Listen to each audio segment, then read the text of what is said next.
All right, our roll call of members, all members are present. I don't have any additions to the agenda. Do we have a motion to approve the agenda? Is there a second? Second. Okay. All in favor of the agenda, say aye. Aye. Any opposed? Excellent. We don't have anything on the consent agenda today, so we just keep moving forward, and we'll go to town council member announcements. And I'm going to start with you, Ms. Grandstaff, on this side. Okay, good evening, everyone. I am reporting for the EDC. Just to note, the EDC, DCB, the Town of Colonial Beach, and the Chamber of Commerce are proud to share that their Business Appreciation Breakfast on May 9 was a success. They had over 80 attendees with many businesses represented.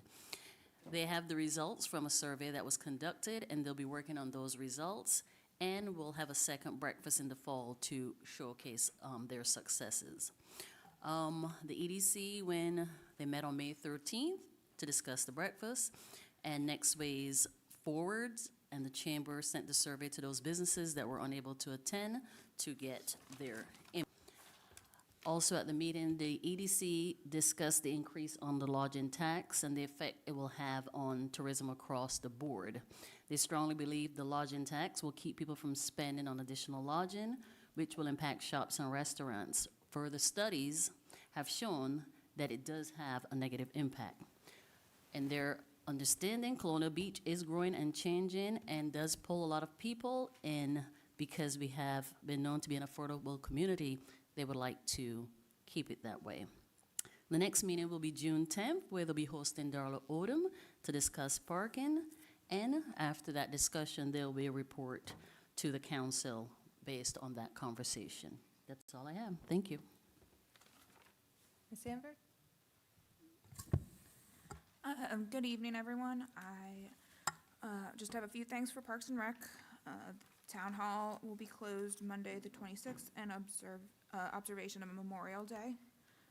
The American Legion will also have their ceremony on Memorial Day at 11 a.m. at the Cannon. And then there's also the town-wide yard sale on the 31st from 8 a.m. to 4 p.m.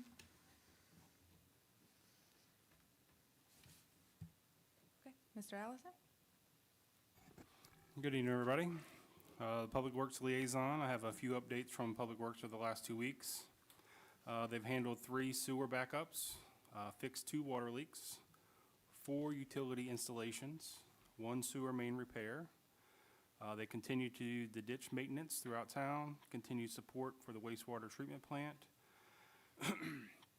Also, we have the new gateway signs that have been installed, so if you're coming into town, you can see those. Very much needed and very much. Thank you. Mr. Wood? In regard to our police department, this Thursday, the police department will be hosting a neighborhood watch meeting in the community room at the police station at 5:30 p.m. Everyone's welcome to attend and encouraged to attend. Thursday, May 29th at 8:30 a.m., the police department will be having a coffee with a cop event at the Colonial Buzz Espresso Bar. If you never attended one of those, it's a good way to meet the chief, meet some of our police officers, and share with them directly your concerns face to face. Regarding the Planning Commission, at the May 8th meeting, they voted unanimously to recommend approval of the proposed revisions to the ordinance definitions for the floor area ratio and private garage. If you recall from a couple of weeks ago, that's to change the designation so that people can have attached garages without being penalized on the floor area ratio. It'll be presented to the council at the June work session for consideration of advertising for the regular June meeting. At the June 12th meeting, the commission will hold a work session to hear from citizens and business owners about the parking standards of the zoning ordinance. Now, this is not relative town parking lots, parking passes, parking fees, et cetera. It's simply regarding the ordinance. But show up and make your voice heard. We'd like to thank Melissa Bell, our planning technician, who's been in the department since September 30th, 2024. She's truly an impressive person to meet and is dedicated to her job. She should be recognized for the quick learning, organizational, customer skills, and she's a little bit of an energizer bunny. So make sure you have a cup of coffee before you come meet her. The deadline to renew short-term rental STR in 24-25 who've not renewed their permit. We're contacting them to advise that they are late. Good evening. Tom Larson, representing the NGOs. Couple of items. First, from the Chamber of Commerce, the 2025 guides are here and they're ready for distribution. The Potomac River Festival and the Father's Day Car Show are combined events this year, and they're close to being finalized. The Osprey Express Trolley will start its run this Memorial Day weekend for the 2025 season. Colonial Beach Community Foundation is hosting a meetup on Wednesday, June 11th from 6 to 8 p.m. It's going to be at the Colonial Beach Creative Arts Center at 114 Washington, just a little ways down that way. All are welcome to join. The featured speaker at that event will be our own town manager, Natasha Tucker. Beach Community Radio on June the 1st, it celebrates 6 years of being on the air. Listeners are invited to drop by the studio behind Hawthorne Mercantile between 2 to 4 p.m. on Sunday, June the 1st. Drop in and learn more about the station and volunteer opportunities if you're so inclined. That's all I have. Mr. Williams? Oh, good evening, everybody. Since Dr. Addo's here tonight, I'll let him give the updates. I know we had the graduation and school board meeting, so I'm sure he's got plenty to tell us about tonight. Thank you. All right, and so the T-ball field, if you haven't been by the community center, is well underway. And I just want to give a shout out to the Colonial Beach Foundation that has granted a grant award to help the community center bring that project to the finish line, and there will be a ribbon cutting tentatively on June 8th. Also, I just want to say congratulations once again to all the kids that graduated this last weekend. I know it's a big weekend for all of them. ComRel, which is our quarterly meeting with the Community Relations Board for the base, for both Indian Head and Dahlgren bases, is scheduled for June 3rd. It will be hosted by Charles County this time and be held at Swan Point. The base CO is changing in June. We will have a new base CO coming in, and so Exo Lusk will be in charge during the transition. And hopefully when we get our new base CO, we'll invite him here to meet everybody. School board was dedicated to former mayor Charles Garland. I was unable to attend the dedication, but I just want to take a moment to say how important Charles Garland, Mayor Garland, was to this community. During his shorter time on as mayor, because he did take over a term for another mayor who died in office. He took over the remainder of that term. It is his name that is on a lot of our town code and the original zoning ordinances that were adopted back at that time. And we have a lot to be thankful for his service in our community. And one last announcement is that Save the Bay Day is June 7th. That is a community cleanup day. Registration is rolling. It begins at 8:30 a.m. Bags and gloves are provided, as well as lunch and a t-shirt to anybody who comes, because you do kind of get messy. And so we welcome everybody to come out and clean up trash. It is the weekend before festival weekend, so it kind of helps our whole community look nice and bright as the season begins. That is all I have. Town manager up. Good evening, Madam Mayor, council members, guests in the audience. My town manager update will a short presentation from our Public Works Director on fats, oils, and grease, an update from Bowdoin on the sewer plant, as well as the 2025 budget constraints from our CFO, Lisa Oakes. For the North Beach update, I continue to have conversations with Jerry Davis. We still have not received a news release or any word from the governor's office as to the disbursement of the funds from that grant.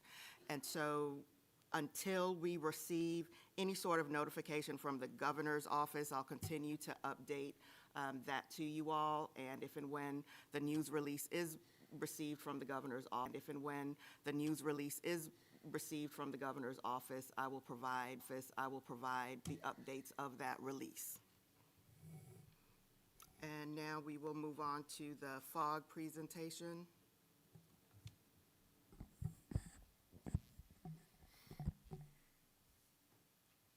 Good evening, everyone. We're going to do a little presentation on fats, oils, and grease for the utility system, sewer. Next slide, please. This diagram shows you, next slide, please. This diagram shows you how it gets from the collection system to the treatment plant as part of the treatment system. Wastewater treatment can be achieved by either physical, chemical, or biological process. Biological wastewater treatment is the primary mode of treatment, utilizes bacteria to oxidize influent wastewater. Next slide, please. Fats, oils, and grease are common in wastewater, and care must be taken to reduce their presence. Sources include cooking oils, food scraps, and personal care products. FOG are considered nonpolar compounds because they do not mix well with water. This causes the compounds to not congeal as a solution, or it congeals as a solution, forms bergs and blockages, and film. Proper management of the source of FOG is critical for the effluent wastewater treatment. Impacts of FOG on the treatment plant: blockages, overflows. FOG congeals and hardens in pipes, causing blockages. Leads to sanitary sewer overflows, spills, untreated wastewater into the environment. Treatment inefficiency: FOG creates and barrier between water, food source, and bacteria. Reduced effectiveness of the biological treatment process. Promotes the wrong kind of bacteria to form and cause treatment inhibition. Any questions? Is this mostly related to residential or commercial uses, or both? Both. Mr. Williams, you have a question? Yeah, I was just wondering how significant is the problem in town? I mean, as opposed to maybe other localities, or are we above average? I think every locality deals with it to a degree. I can personally attest, we have quite a bit of fats, oils, and grease that make it to our pump stations, which unfortunately end up at. If I recall, there was one area in town that is a particular problem spot. Is there anything that we can do as a council to help encourage it?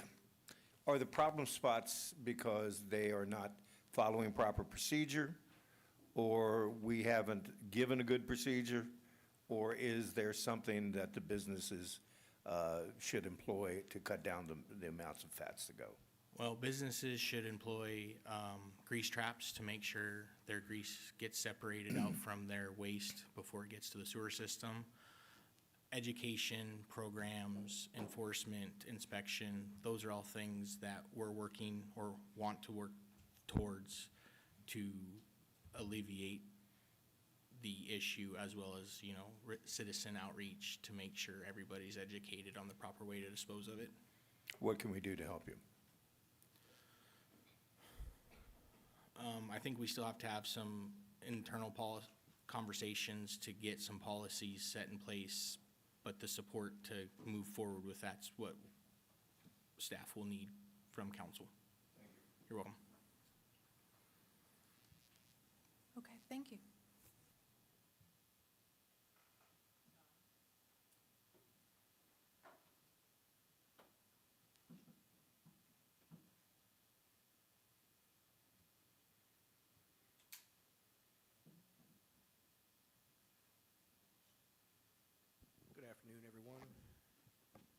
seem like this is working.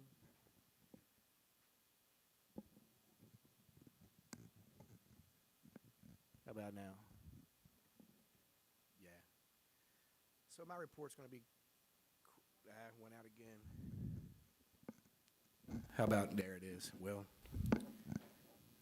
oh, got to hold my head right. All right, got a pretty quick report tonight. I know you have a long night ahead of you. So let's go ahead and start on page 2. All samples were collected for the month.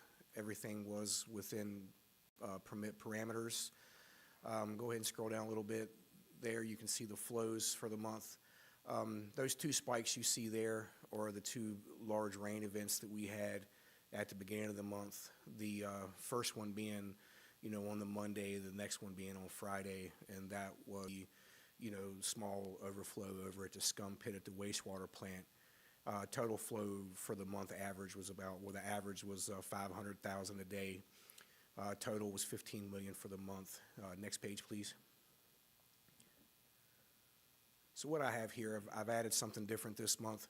What these are our flow chart recorder sheets, and what the flow recorder does is it graphs the flow as it's coming into the wastewater plant and leaving the plant. What the color blue that you see there, that is the average flow coming in. The red line is the flow going out. And if you go down a little bit, this chart here that you're looking at is the rain event on the week of the beginning of the month that we looked at the graph. This chart here is a normal week. So you can see that when we have those significant rain events, that it does severely impact the flow coming into that facility. Next page, please. And these are just the typical graphs to show that all sample results, the averages were well below compliance levels. So that's something we're pretty happy about. Next page. Continuing on down to this is your phosphorus and nitrogen. The nitrogen still is a little higher than what we want it to be, and it's going to continue to be there until we finish the repairs on the sand filters. The SCADA system has been replaced to the sand filters. They are now replacing probes in the monitoring equipment. That's the continuous monitoring that communicates with the SCADA. There's been some delays in receiving some of those parts due to the overseas availability and the tariffs and things that are happening. So on down to the operational notes, the sludge press on what we pH, and that's all just for enhancing the treatment. Other than that, it was a pretty solid month for us. Everything worked pretty well over there, other than these significant rain events that we had. Looks like this is going to be another wet month, and we're in storm mode right now. Plant's handling it pretty well. As far as the drain and things that allowed the water to get into the scum pit last month, that's all been resolved. Public Works come over. They did some, grading, changed the way that the water flows through the facility, and now that the one building that the water was inundating, it's no longer going that direction. So that's really concludes my report. Does anybody have any questions? I have a question. Thank you. Hold on. And it might be for Chris, though, not you. I saw signs for smoke testing. What area are we targeting right now with the smoke testing, or just an update on that? Continuing on the point, our goal is to get the entire point done before we move on to the next section of town, which would be boundary to Washington, or that area to Colonial. Okay. And Lisa, on the DEQ reimbursement, is there any update on that? Yes, we did receive the DEQ reimbursement Oh on my God, Monday. Joe Kelly's gonna have a beer tonight. Thank you. Mhm.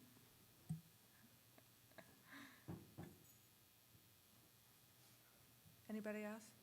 Yes, Mr. Williams? Yes, speaking of the smoke testing, I think it was the funds expire at the end of this fiscal, or this calendar year for Next some of year. the DQ stuff? Is it next year? 26. So when we expect an update on what projects will be done as far as the smoke testing and infiltration mitigation that is in progress right now? I would say we'd have something within the next 6 months. Thank you.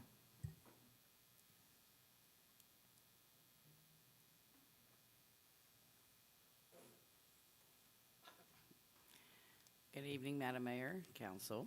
I'm going to give a brief presentation on some of the fiscal '25 budget constraints we're facing at the moment. Next slide. We'll start with the general fund. Here are the budget shortfalls we're facing at this moment. Under Town Council or advertising, which we reduced in the budget for fiscal '25 by $750. It has a current deficit of $1,013.23. Under finance, our bank service fees and card fees was reduced to level funding of fiscal '24, and we have a current deficit through April of $1,472.35. Our police overtime, we reduced that to a level funding from fiscal '24, and we have a current deficit of $4,470.30.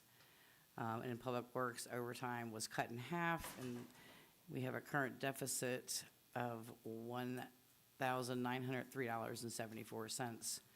Under our parking meters, the bank charges and Flowbird transaction fees was reduced to level funding of fiscal '24, and we have a current deficit of $10,255.45. We have a deficit in refuse overtime. It was reduced in the '25 budget by $750, and we have a deficit of $629.07. Under building and grounds, our substances and lodging was reduced 50%. Our current deficit is $26.07. Under our debt service, the radio system upgrade interest, Westmoreland County increased the town share rate from 20.3% to 20.86%, which has caused a current deficit of $383.21. Next slide, we'll move to the sewer. Our sewer overtime was reduced to level funding in fiscal '24. We have a current deficit of $16,615.45. Under the wastewater treatment plant, the contracts per professional service was cut $165,929.39 from our fiscal '25 budget, and we have a current deficit of $141,633.58. Under wastewater treatment plant, the sludge disposal was reduced 3%, which we now have a current deficit of $20,355.48.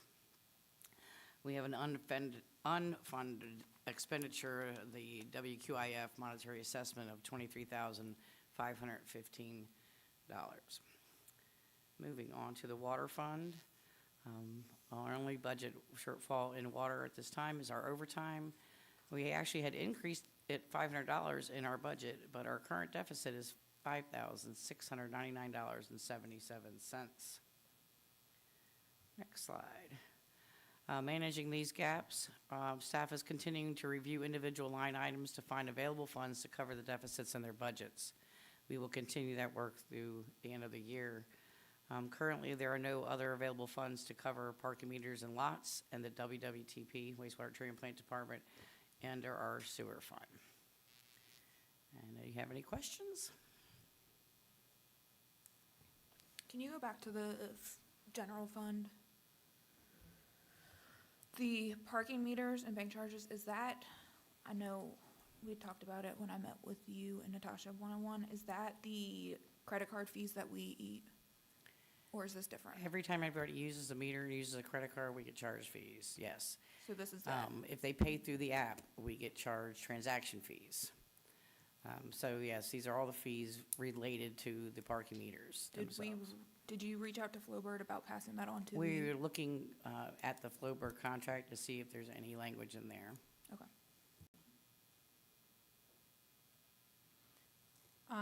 These are all based on shortfalls. Are there any revenue changes? I wasn't asked to look at the revenue at this time, so I have not. Okay, maybe next meeting we can get update on where we are revenue-wise. We can. Okay, thank you. Yes, Mr. Williams. Going back to that 141,000 deficit for contractual services, so we cut the contract services, and I want to make sure I'm understanding this correctly. So we cut the contract services by 165, but yet we continue to spend over what we had budgeted for? Does I that mean believe that it's we In part because they're still running 24/7 at the wastewater treatment plant. Okay.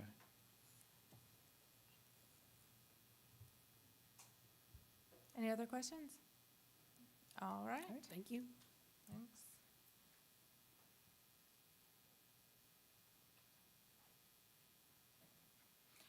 Okay, anything else, Ms. Tucker?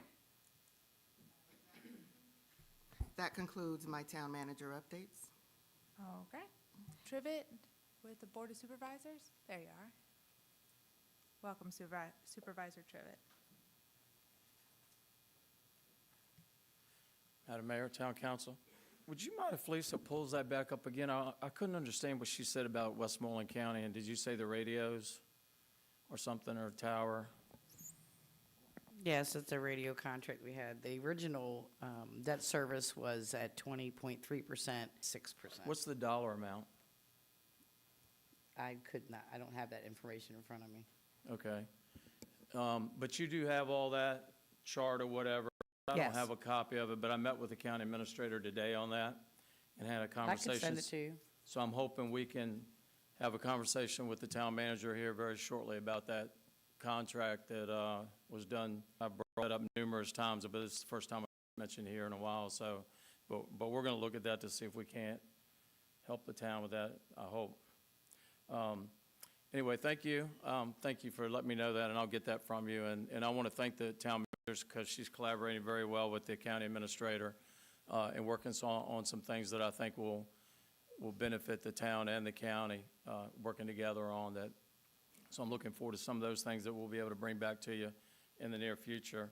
I wanted to let you know, if you don't know already, that the Westmoreland County Treasurer is going to retire June 30th, Sue Jones. We entered into an order, asked our county attorney to enter into an order with the court for a special election in November to replace her. So the Chief Deputy, Bonnie Self, will take over that office as of July 1 until the November election.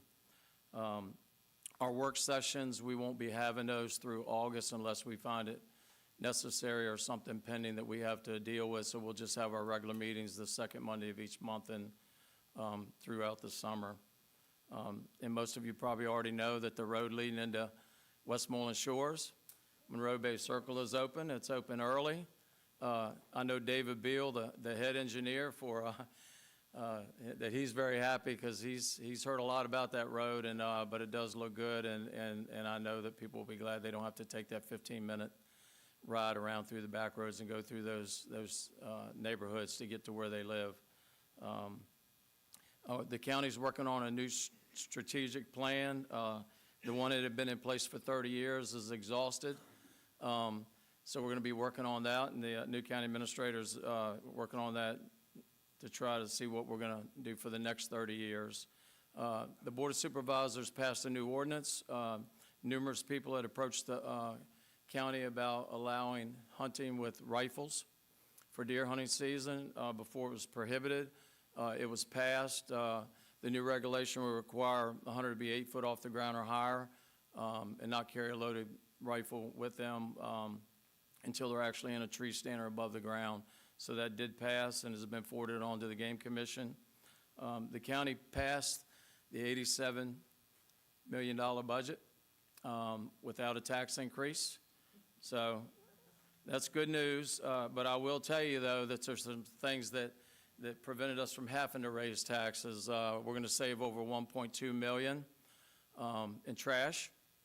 And that's something that's still ongoing. The Virginia State Police has opened a criminal investigation into that and is looking into that. So we hope to see some results from that in the near future of what caused all that. And but that was one of the factors that kept us from raising our budget. But just like you, every year the state mandates that the school divisions get more money. And, you know, a 3% increase this year. Last year, Westmoreland Schools got $1.5 million more. This year, it's $363,000 more in revenue. So, but it's mandated, so we have to do it, but we were able to do that without raising taxes as well. And the county, we finally completed the targeted market salary survey. we've been working on that for quite a while, and Mr. Kelly wasn't here when I started and I'm asked sorry, everybody to I silence their completely cell lost my phones. thought. I was just Sorry. hearing music, I was thinking, uh-oh. There you go. This is another good reminder. If you came in He late, did that on silence purpose, your so cell I'd lose my phone. train of thought. But anyway, so that was completed, and all county employees got a pretty substantial raise, EMS and law enforcement also. There was an increase in the hazardous duty multiplier from 1.7 to 1.85, which is huge. We've been so out of touch with the surrounding areas for quite a long time. The last salary study was done in 2016 in Westmoreland County, and so we've been fortunate to retain some good people, but this is going to help us even more to retain people. And so I know we have a lot of happy employees right now, and I would encourage you, if you can find the money. I want to thank Chief Parsons for promoting Sergeant Wright to Lieutenant Wright. She's done an outstanding job in the school division, and I know the kids are going to miss her over there as the SRO, and he may talk about that, I don't know, but I want to thank him for his leadership. I hear such positive comments about him, but if you want to retain your law enforcement officers, you're going to have to see where you can come up with money to try to stay competitive. And we know what happened a couple years ago when you lost 6 at one time to the county. So I'm just saying, I know it's difficult and you got a difficult job to do, but public safety is one of the most important things that can occur. And I remember a few years ago when it was on the table of whether they stay or go, and the town overwhelmingly wanted them to stay and wanted our own law enforcement agency right here in this town. So it's just something I have to mention because people have mentioned it to me, and I let them know that I would relay that to you, and you already know that, but I'm just relaying what other people are talking about. And I want to thank you, Madam Mayor, for mentioning Charles Morris out here, but I just want to say it was an honor to be able to speak at that event. I knew Mr. Garland when I was a child. He was an entrepreneur. He was a town council member, he was a vice mayor, and then he was the mayor. And Ernie Fenwick was the mayor in office whenever he passed away and Charles took his place. But after he finished that term, he ran again and stayed on the council to 1986. But he was such a nice person. He had the tailor shop that he opened on Colonial Avenue in 1939, and he worked at Dahlgren for 30 years, and he grew up in this area even though he was born in Washington, D.C. But a couple of his family members was able to attend that dedication. For those of you who don't know, that was a segregated school 1 through 7th grade for quite some time. My child went to kindergarten there, and maybe even one of the members of this board, I'm not sure, but it was a kindergarten, and then the building was kind of allowed to run down. It was a weight room for a while, and then it was piled full of old furniture and trash and everything for many years, and it was repurposed. The building is beautiful. They've created a wall over there for Mr. Garland, and it's just beautiful. It was called the Lincoln School at one time, and now all of those facilities are on one campus too, which I'm sure makes it a whole lot better for the school division. Anybody have any questions for me about anything that I can answer tonight? Mr. Williams? Yeah, I just wanted, I heard you say something about the trash. What was the actual resolution of that? Because I know there was a big thing about the tipping fees and stuff like that last year. What? Well, it's still not resolved, and since it is an active state police investigation, I can't really say a whole lot, but it's, the good thing about it was the discovery of it, which we should have discovered a couple years ago when the former county administrator came to our board and said, we're $750,000 short. So starting to look into it, we realized that there was people bringing trash from other counties, commercial, and that's what was causing our county taxpayers hundreds of thousands of dollars, a couple million a year. And so it took quite a few meetings for me to basically get the Board of Supervisors to agree for us to allow or ask the state police to conduct an investigation into it to find out how all this happened and to try to hold somebody accountable for it, because the county's out of several $1 million. So that's occurring right now, but until the results of that investigation. But like I told you here numerous months ago, I wasn't going to sit back and let that be brushed under the rug. too hard to get money, without raising taxes. And we owe that to our citizens here in our town as well as in our county to ensure that we're responsible for the money that they contribute to our local governments. So hopefully in the near future, one way or the other, I hope to be able to report back to you the results of that and what the findings are. Thanks, appreciate it. And I also appreciate the good news about no county tax increases. Yeah. And we actually reduced the machinery tax from $2 to $1. And we'll still have a surplus in that. So, it's a tough time though, because everything has gone up. And I don't have to preach to y'all because you know it, you see it every day. Any other questions? Just a couple updates. I was looking at the budget presentation, and the new county administrator really is doing a great job. I just want to say some kudos to the efforts in the budget presentation. That was the most information about the county budget that I think I've ever seen presented publicly in quite some time. But I did see, and I know you mentioned it, COLA for all of the county staff, the hazard pay for EMS and police that was included, but $1.2 million in the trash fees, like you said, because of the resolution of that. But there was also a $2 million carryover from the current fiscal year as well to balance that budget. Well, a lot of time, every year we have a contingency fund, and we didn't spend any of that fund. So you're going to normally see that every year if we don't go into that contingency. Okay. But right now, we have Davenport looking at our finances, and I won't say a number tonight, but it's very substantial what we have in the bank. But until they come back and tell us, which, for years, I didn't know any of that stuff until I actually met with the auditor after listening to an audit presentation, because as you well know, when an auditor comes and you use the same agencies, and you really don't have an opportunity to understand what's what. But we know we have a substantial amount of money set aside that we're going to take a real hard look at. Why do we have so much? We should have at least 15% of whatever our budget is, but it's way, way higher than that.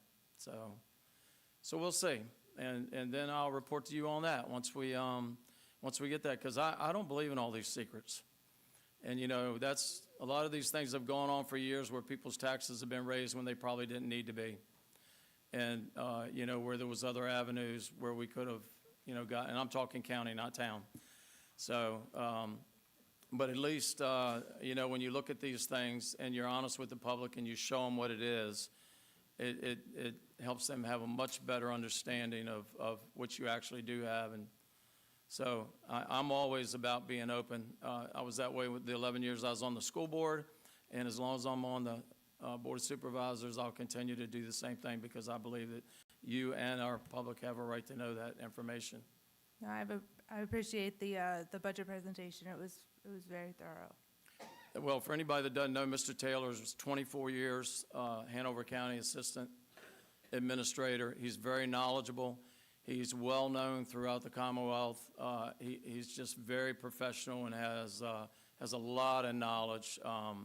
And, right out the gate, wanted to collaborate with the town manager, and I think they've got a good relationship going. And there's some things that happened under a previous administration that we're going to look at, and we're going to see if we can't resolve. And ever since I've been in this position, we've talked about it, Madam Mayor. I know you know, whether it was the radios or other things that our town was being held responsible for that we shouldn't have been. Water and sewer that went on for years and years, and finally got a resolution to that, that wasn't cheap, but what was done was right.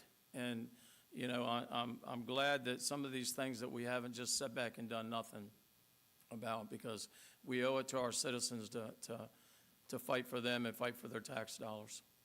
I will say one thing on the partnership slide. The town of Colonial Beach was not there, and we are charged quite a bit to pay the county. So we'll make sure that we make it to the partnership slide next time. Okay. Yeah, I have no problem with that. I didn't create that slide presentation, just so you know. I know So, you didn't. And I'm sure it was an oversight. But this was Mr. Taylor's first budget, and I'm sure that, hopefully next year we'll have or way before next year, we'll have some good news for the town about some of the things that we're going to look at. Yeah, thank you. I look forward to that. Okay, anything else? Thank you.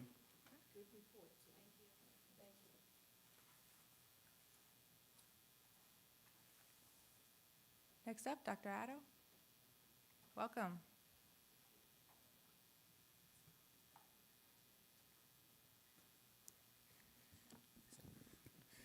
Pull this down a little short, so.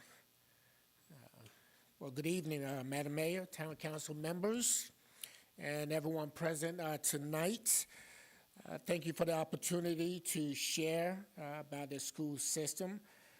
And we are very excited that last Friday was the last day of school for students. We've had a successful school year, and then yesterday was the last day for all of our teachers.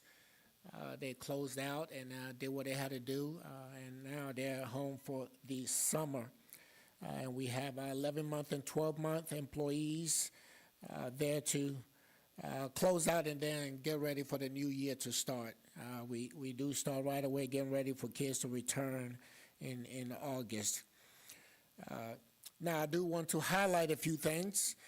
As you probably know, we had a terrific, maybe last 2 weeks of school, and I'm going to mention three things. We had a kindergarten graduation, which was wonderful, lovely. If you were able to attend or see the pictures on social media, they are so cute and adorable, and they're moving on to first grade, and that's a big milestone for them and their parents. We had the 7th grade ceremony, moving on ceremony, which was also monumental for those kids that are moving on to high school. Sometimes it's traumatic, whether you know it or not. They're moving to the big school, and we're excited for them. And then the highlight was the class of 2025 graduation. This past Saturday was a lovely ceremony, and we truly enjoyed sending them off the right way. And we do want to thank all of you guys that showed up to celebrate with us and make sure that those class of 2025 are celebrated and honored for their achievement. 13 years of schooling is a long time. I know the town manager was there. Mrs. Grant's staff was there also. Chief Parsons was there. Hopefully I didn't miss anyone. Some of you guys may have been in the crowd. I was too busy on stage trying to prepare for my speech. But I do want to also mention a few things that has happened in the last month. We're very excited. The preliminary. I want to mention something that is very, very important and great. Get a shout out to our high school principal, counselor, staff. I can sit here confidently as being in education for 28 years and all of it being in high school, for me to get the news that every single senior that started in August 2024 met the graduation requirements and walked across the stage, and 100% of all of our kids graduated. So that is something that is to be commended with our high school staff. And then from preliminary scores from our state standardized testing, it looks very good for our kids. We have done well. Our data that was returned to us, our kids are performing well. Of course, we will not know the final until the state sends us our final student performance.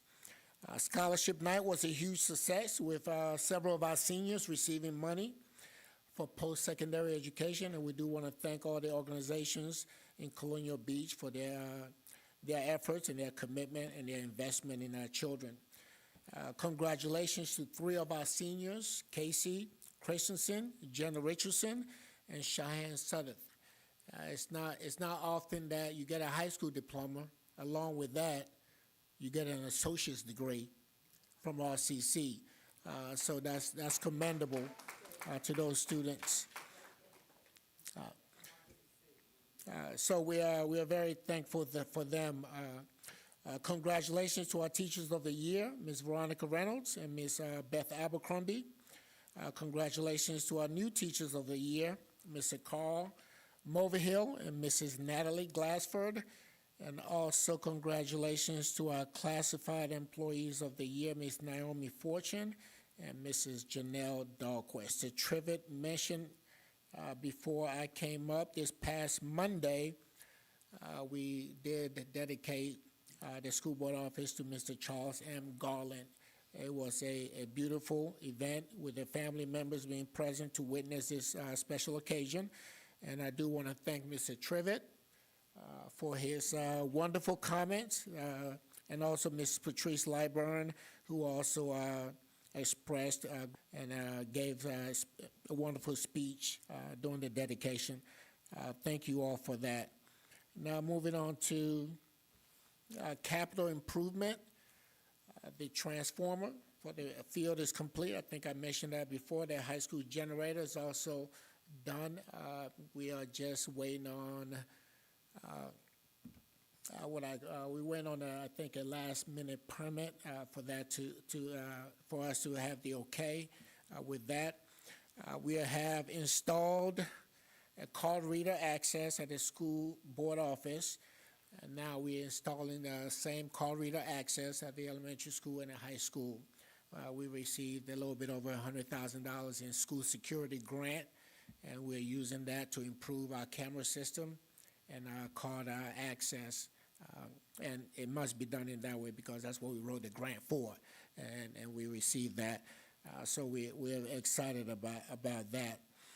Also, the high school front entrance, we are currently waiting on bids for a contractor, and the deadline for that is in June the 6th, I believe. So far, I think it's looking good for us to have a few bids for us to for school board to approve, at least to give the award to one contractor.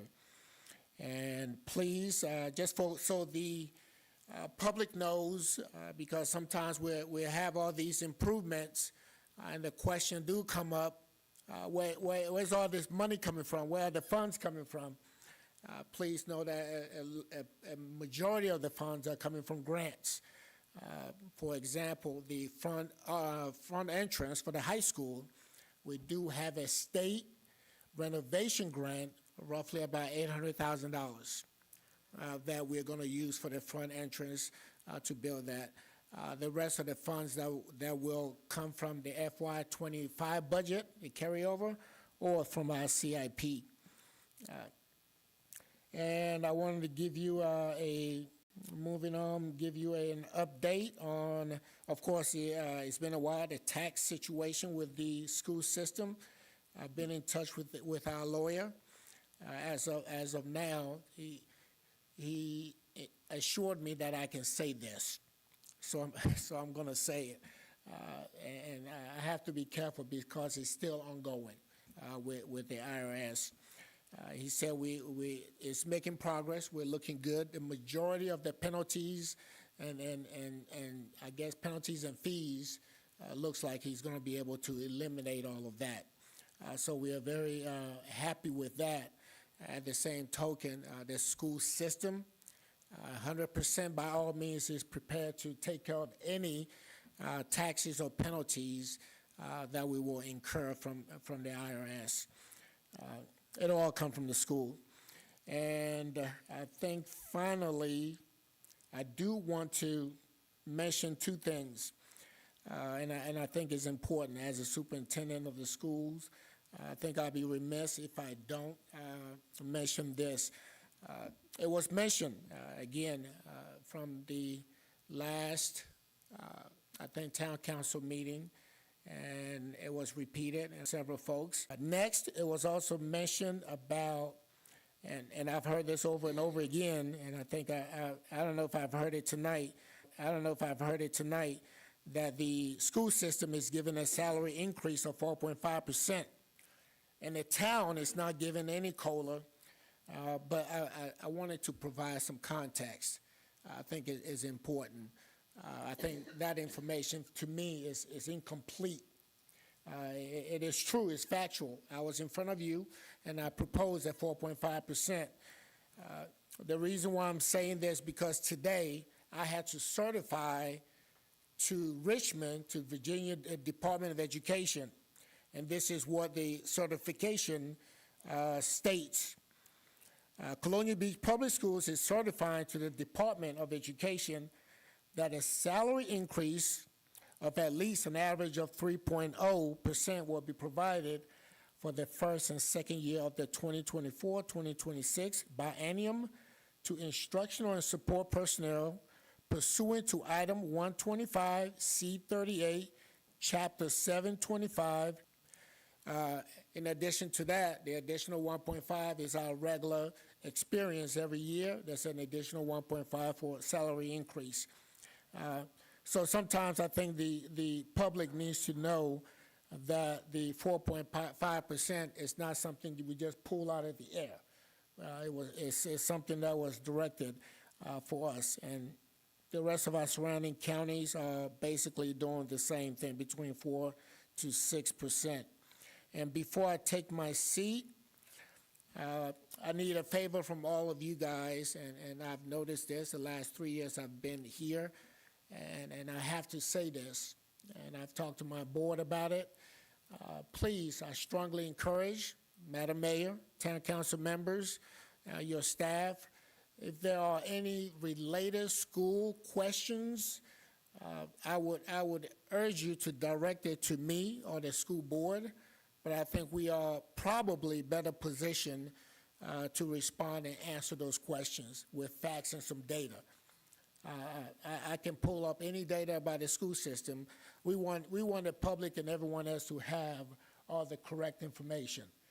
We don't mind. We're an open book. We want to give them all of that. Sometimes the data is sort of skewed, and it gives a wrong impression, and the narrative that's out there is formed, and it creates a sort of a bad culture in terms of the town and the school system. So I'm going to urge you to please direct it to us so we can answer that question, and I'm pretty fast. Within 24 hours, they will get a response from me. Okay, and that is the end of my presentation. I'm available to answer any questions you may have. Anybody have any questions for Dr. Addo? Okay. Okay. Thank you very much.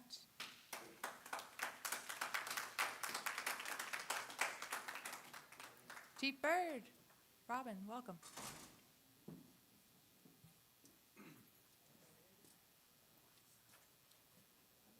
Madam Mayor, Council, I believe I sent some slides, but while they're pulling those, yep, look, there they are, perfect. So I have to apologize, this is my first public appearance. I'm technically still on paternity leave, so I'm running on a lot of coffee and adrenaline for some sleepless nights. My daughter was 3 weeks old, so I was supposed to be here earlier in the month, but we'd had her home like 3 days, so we were still trying to figure out the logistics. We are not professionals yet, we are simply surviving. So if you're parents, I think you can appreciate that. So I was here back in the fall, and I told you I was going to come back before the kickoff of the 2025 Atlantic hurricane season, and it is upon us. June 1st is the official kickoff. So if we can go through these slides real quick. What we wanted to do is create a presentation that we felt highlighted the most important areas. I could talk to you for a few hours about hurricanes and the effects of such, and to keep this brief and keep this moving, we picked what we felt was the most important pieces that sometimes don't always get the attention that they need. All right, next slide. So the topics we're going to talk about tonight are flooding risks, the wind impacts, evacuation routes, and shelter locations, and we'll touch kind of briefly on some historical events. All right, next slide. So I don't have to tell any of you, if you go down to the point on a really good high tide, you get inundation into parking lots. You see it all the time. If you go across Maddox Creek, you see the water rising. So coastal flooding, storm surge are a major factor to us, and we'll talk about that further in this presentation. High winds, fallen trees, we're ruled about this many times with egress and ingress into an area. and then infrastructure and roadways of how those impact power outages and us as emergency service being able to access those areas of ingress and egress into a specific location. All right, next slide. So historical events, I dug up some of these. Hurricane Camille, long before my time. I encourage you go back and look at some of these. The state, and I'm going to talk about VDEM specifically in a few slides. Go back and look at some of these. I can reflect upon and speak to is Hurricane Isabel. Isabel made landfall in the Carolinas like a low Cat 2, high Cat 1. It was a tropical storm by the time it got to us. So to put that into perspective, when it passed over the Northern Neck, it was a tropical nature and the widespread damage that it caused. You're talking weeks of power outages in some of the outerlying areas, and just being able to prepare for something like that, specifically now with the reliance on technology, access to email, Wi-Fi, that quite honestly didn't exist in the aspect that it does now, that is the criticality of the infrastructure. Next slide. So the classifications, the Sapphire-Simpson scale, and it's important to highlight there's a little hurricane icon by 3. That's what's categorized as a major impact. When you look at a lot of flood inundation maps, they'll reference major storm. Cat 3 is really where it starts, and I've got the descriptions here, and feel free to disseminate this on your website, put this out for the public, and that's kind of the kickoff for us of being here. But Category 1 and 2 storms for us, again, going back to Isabel, tropical of nature, still caused the widespread destruction that it did. Cat 1 and 2 are very important to us as well. And then a Category 5, when you start talking about widespread destruction and long-term recoveries, not weeks, you're talking months and into years. Okay, next slide. Flooding, again, is a major concern for us, not just the rainfall, 6 to 12 inches. We're talking the next tide cycle that's pushing in behind that. So you take an already flooded area and then you put tidal flooding behind it. And for us, it's preparing for that. And then again, even the lower categorized storms 1 and 2 are something we still need to look at. So standing here, I don't want to use the term major event. They say, oh, it's a Category 1. It's not a major event. For us, and when you look at the flood maps with Know Your Zone, we're a Zone C, so that is a highly impacted area even for the lower categorized storms. All right, next slide. Wind effects, this again shows tropical, and these are sustained winds. So when you talk about a 70-mile-an-hour sustained wind, that's impactful. Large trees, airborne debris, things that aren't affixed to areas, they're going to become objects that are, quote unquote, become projectiles at that point. And then they go all the way up, categorizing 3 through 5. All right, next slide. So really the crux of why we're here tonight is knowing how to prepare for this and knowing the associated risk of where we are. Again, geographically, we are located on a peninsula between 2 tidal bodies of water. So that in and of itself provides a heightened level of awareness that we have to take into account. So understanding, again, Know Your Zone, that's another slide that's coming, but an emergency kit. Plan on at least 3 days. Food, water, if you have pets, pet food, if you have small children, formula, diapers, any hygiene products. Designate a meeting place of where you're going to meet if you have multiple family members spread throughout the locality and you want to travel together. Pick a location beforehand. Now is a great time to prepare. And evacuation routes, we have 2 that are relatively, well, Route 3 is an evacuation route heading west, and then Route 17 that you can cross over 301 to 17. And the predominant theme is getting away from the coast. All right, next slide.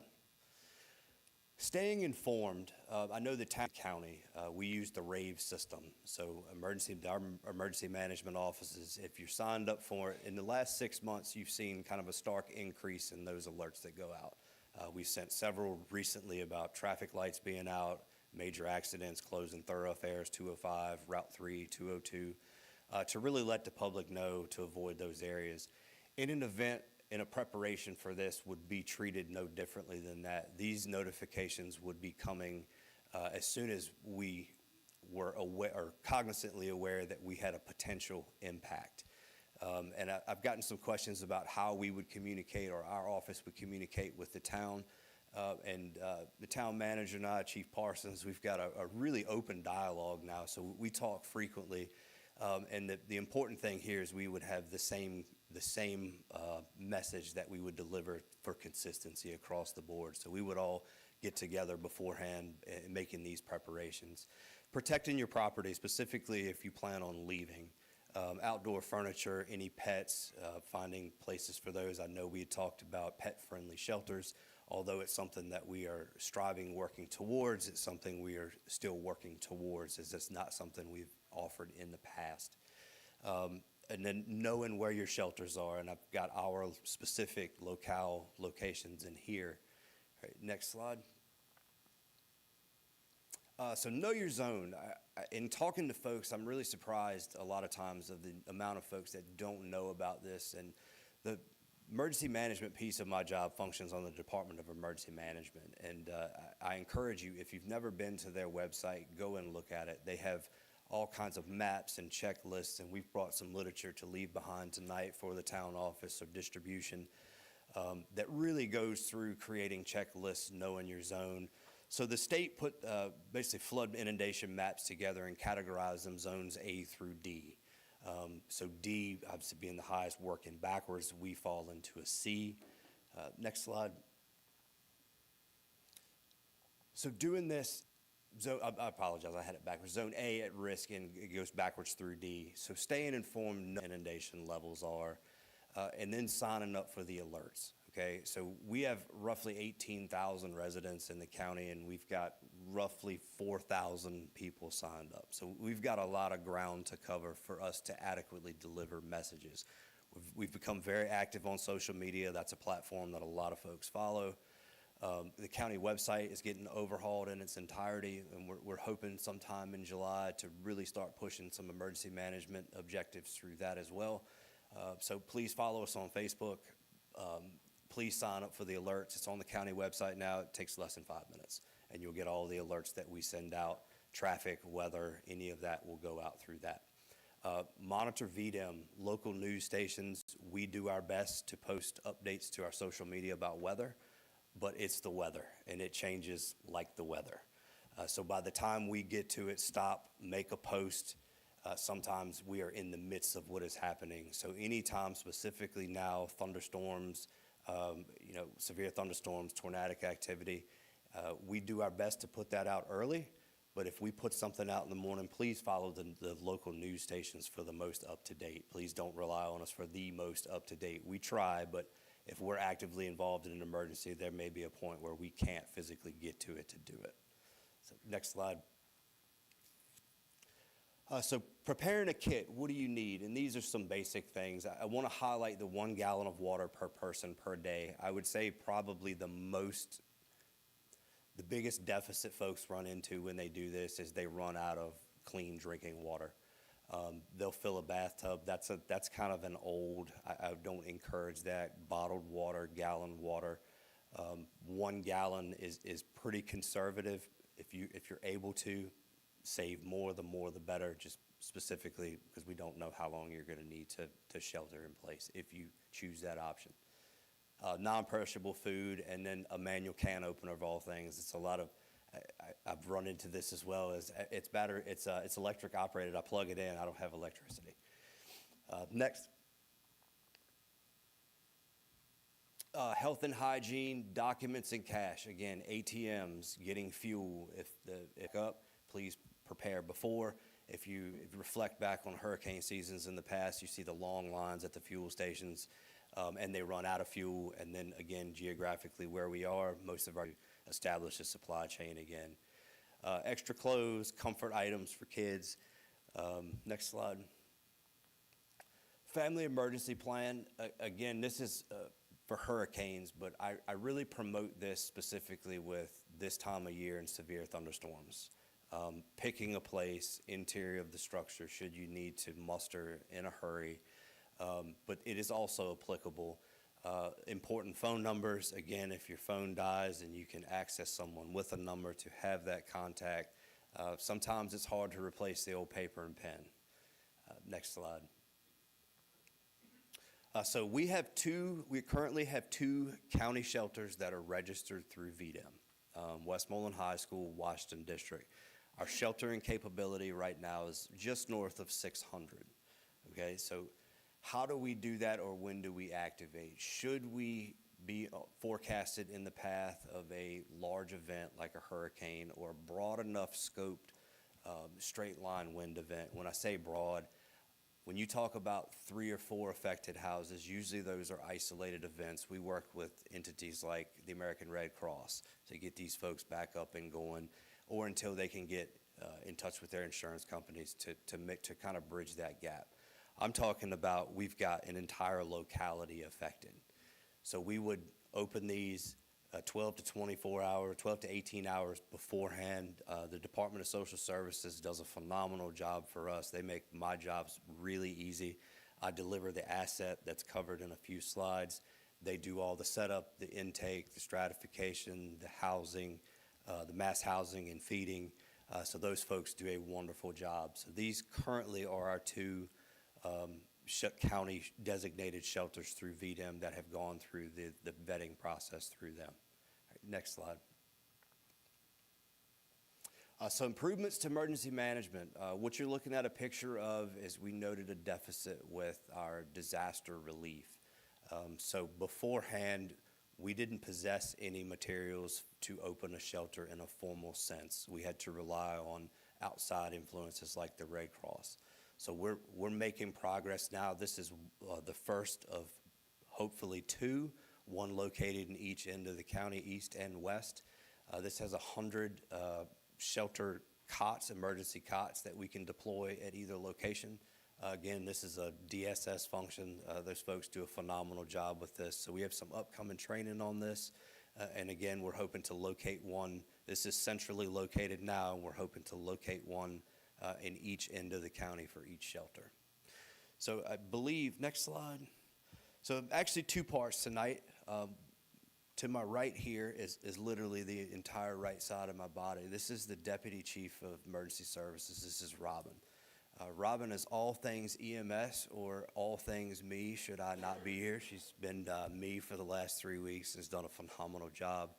So I'm going to let her do the updates to EMS, but I wanted to specifically bring her tonight because we're getting ready to kick off our busy season, a number of events. I heard Potomac Festival, 4th of July.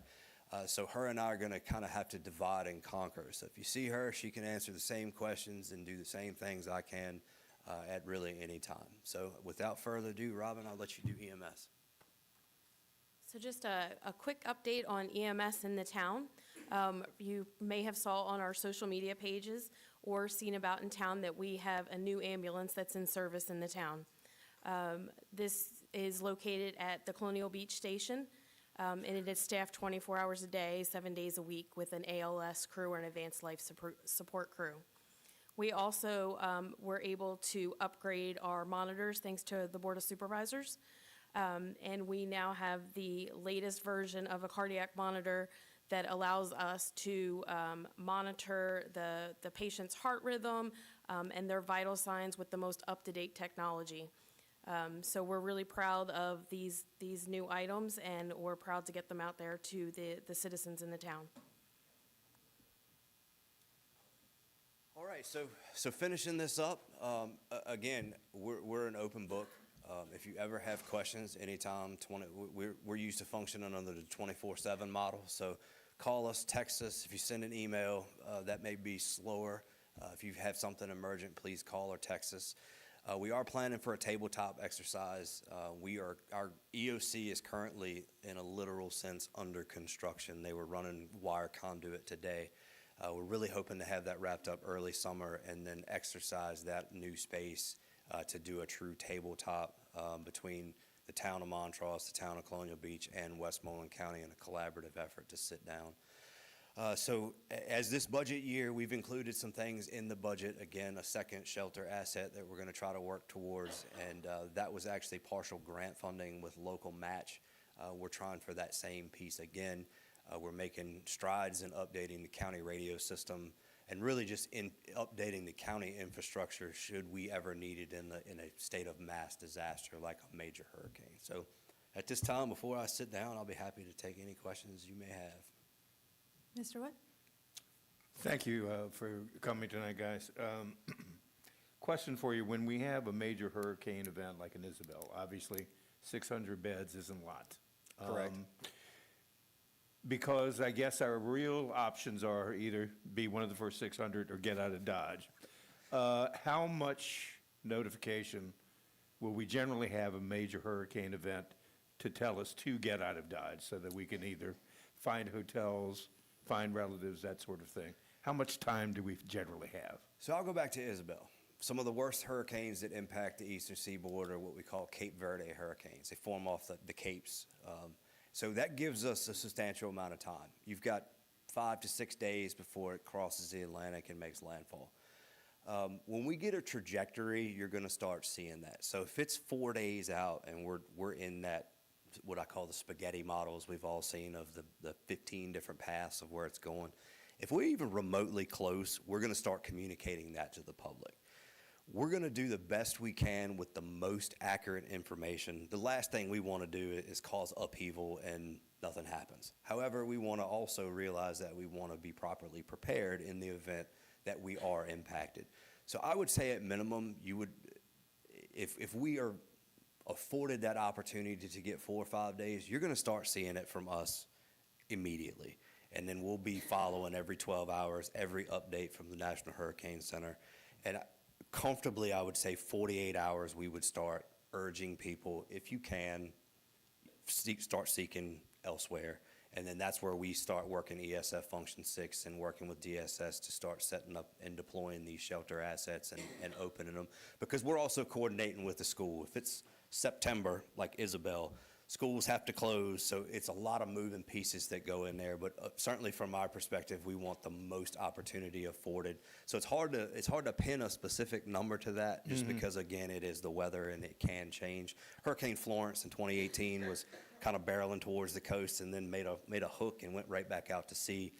And things were starting to spool up for that. So that would really go the kind of the same route.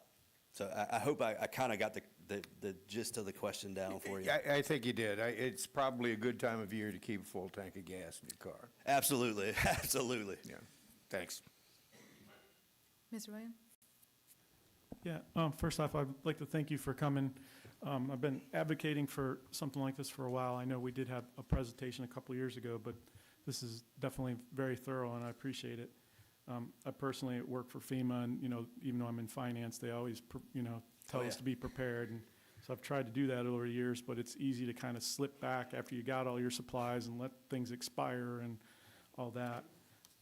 One of the things I wanted to ask is you mentioned a tabletop exercise. Yes, sir. And, we do those kind of too at FEMA, but would council or citizens or anybody have the opportunity to participate, or is this more just staff? How do those exercises, or this So- exercise work?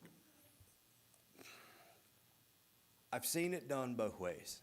I've seen it done where it is just the stakeholders, town manager, county administration, fire and EMS, public works. And I've seen it done where there is, the elected officials do come in. I've never been a part of one where it's been open, but it's something certainly that could be explored through like streaming methods, no different than this meeting, to watch it all come together should there be an interest. It's actually a really unique way. It's a unique way to do it. So we're open. In true transparent form, we're open to either. Okay, thank you, appreciate it. Any other questions? No? Thank you and congratulations. Thank you. Have a good weekend. Thanks.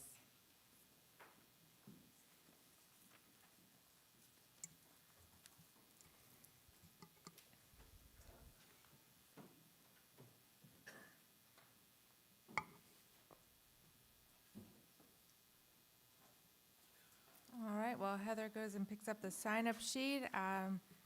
I'll welcome everyone to public comment. This is general public comment, and during all public comments or hearings, we ask that certain guidelines be followed. When you come up, stand at the podium, and for the record, please state your name and address. That gets recorded in the minutes, and if you want to be contacted, you can provide your contact information to the clerk or write it on the sign-up sheet. so that you can get things addressed back to you if you have questions. Make your comments to the council as a whole. Be brief, state your position, and provide facts. And you may provide written statements or any supporting materials to the clerk for distribution to the council or the town manager. We do not debate in the public comment. This is a listening session. We will follow up on comments, and that will be provided by the town manager. Speak clearly, as we do want to hear what you have to say. And the council will try to hear everyone who wishes to speak on any subject, and the comments are limited to 5 minutes. Time cannot be transferred to another speaker. If you represent a group, you're certainly welcome to identify other members of your group who are here in attendance. And after public comment is closed, I encourage you to stay as the council engages in dialogue and deliberation on agenda items. And with that, we'll open public comment at 7:17.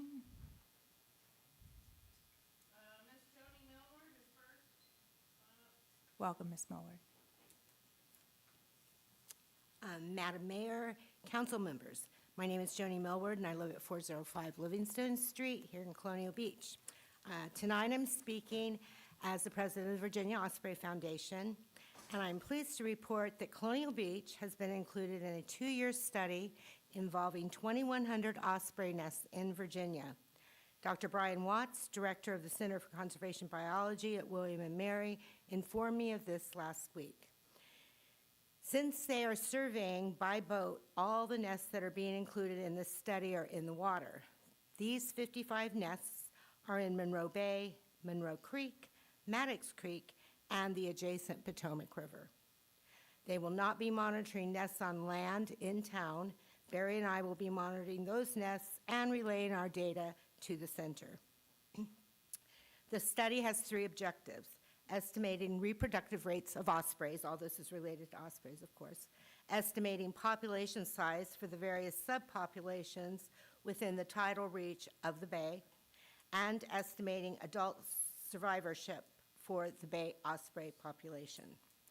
For this study, the center has partnered with the Virginia Department of Wildlife Resources, the USGS, Virginia Aquarium, and the Virginia Osprey Foundation.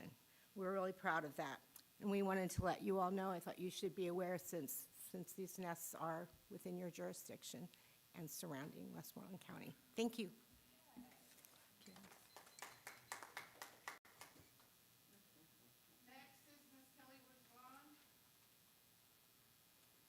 Welcome, Ms. Vaughn. Good evening. I'm Kelly Woods Vaughn of 2 Kettle Bottom Drive, Colonial Beach. Madam Mayor, Town Council, and staff, I'm here this evening as on behalf of a board member, excuse me, of the Colonial Beach Historical Society and Museum. We have been working with the archaeology team at the College of William & Mary to install an exhibit featuring Native American artifacts uncovered during a survey conducted by their team. We are happy to announce the installation of this exhibit will begin in June of 2025 and should be open to the public in July of this year. We thank the Goldman family and the College of William & Mary archaeology team for their generous support.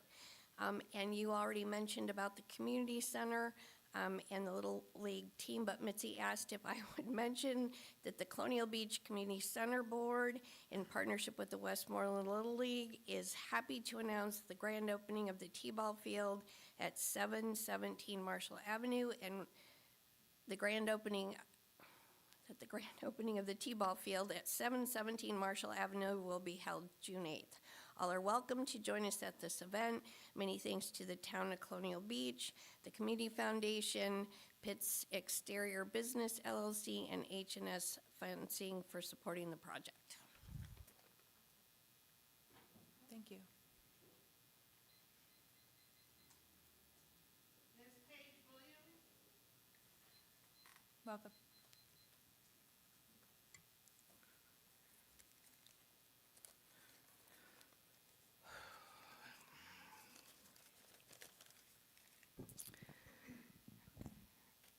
Paige Williams, 1535 Irving Avenue. Good evening, council. First of all, I want to say that's great that Westmoreland passed their budget without a tax increase. Also noteworthy to know, King George proposed their budget with no tax increase. So congratulations to them.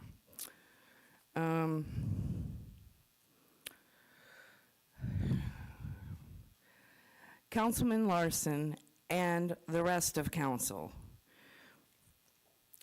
Here's some more trendy sayings and quotes, but very true. Number one, money doesn't grow on trees. Number two, it's easy to spend other people's money. Number three, it's easy to say you don't care about money, i.e. tax increases, when you have plenty of it. Number four, collecting more taxes than is absolutely necessary is legalized robbery. Calvin Coolidge quote. 5, a wise and frugal government shall not take from the mouth of labor the bread it has earned. Thomas Jefferson. 6, we must consult our means rather than our wishes. George Washington, our first president. 7, balancing a budget is like going to heaven. Everybody wants to do it, but nobody wants to do what you have to do to get there. So as the late and great Abraham Lincoln said, it is a sin to be silent when it is your duty to protest. So that is why I am here tonight. This is nothing personal against any one council member. I'm just responding to Mr. Larson's PCA announcement on social media. Mr. Larson and council, the budget can be balanced without a tax increase, and a COLA can be added without a tax increase. Almost every year in some form or fashion, the schools are used as a political weapon or wedge. Very frequently, town employees' raises are used as political weapons or wedges to create animosity between council and staff. I feel that you and others on council are playing political games by insinuating that the school and town raises are to blame for the tax increases. This is a false narrative from what I see. Yes, council and staff made cuts, but it is not enough cuts for no increases. There are many things in the budget that are needed and can be cut, and several council members have suggested. I am truly disappointed in the so-called budgeting skills and definitely see clearly you are a tax and spend politician that will go along with the status quo. You, sir, are not doing the right thing concerning the people's purse. Thank you. Thank you, Ms. Williams, but we do want to make sure we are always addressing the whole council and not anybody specific. No specific attacks, the whole council. Thank you. I said Tom Larson and... I know, I heard you. At the end, I think you got carried away a little bit though, but thank you.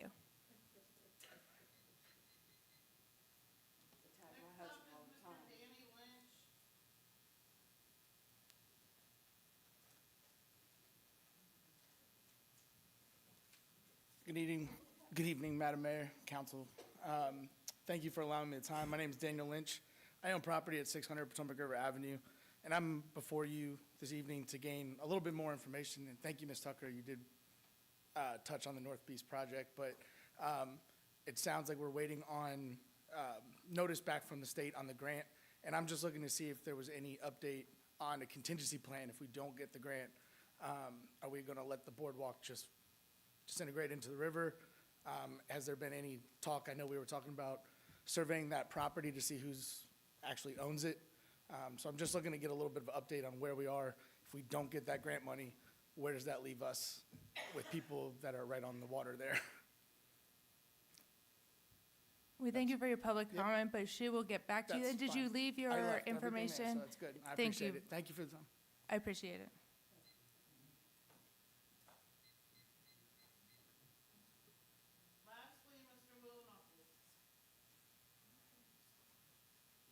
Welcome, Will. Hi, Will Knuckles, 204 Monroe Bay Avenue. Just a quick question for clarification from the clerk, if I can get it. Is this the only time that we're going to get to comment, or are the red bolding sections on the agenda mean that we are commenting on those later ones, or that sort of like it happened and you don't want any more comment? We already held those public hearings. Okay, so I'll start off with, thank you for the clarification. Talk about ethics, right? Ethics and conflicts of interest. We've had these before. It's been raised in the past about the fact that there doesn't seem to be a lot of deference given to when conflicts of interest. As it relates to the items that are coming up later, we have issues that relate to lodging, particularly short-term lodging, and as it relates to the ordinance that's being proposed. I would ask that all members of town council, especially if you operate or have any business connections to anything that relies on short-term lodging, particularly if you have any business interests outside of town limits, because you're setting yourself up for sort of a competitive advantage if you can change the tax rate inside the town boundary, but you actually have income streams just outside the town boundary, right? That's not a business fair sort of thing. Similarly with the property tax, if you or your family are in the real estate business, that you would consider also that would either be at the minimum of an appearance of a conflict of interest and probably actually an actual conflict of interest from a fiscal way of looking at it. And really, I would like to reiterate that the state tends to look at this as both actual financial direct conflicts of interest as well as appearances of conflicts of interest, because it undermines the public trust.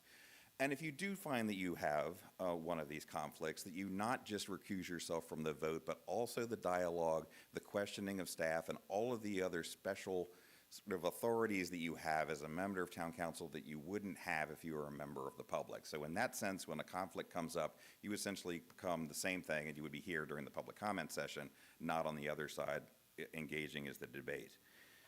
Second one, as we're talking about budget and taxes and stuff, I still see no indication that we're looking at the big picture cost of operating the town.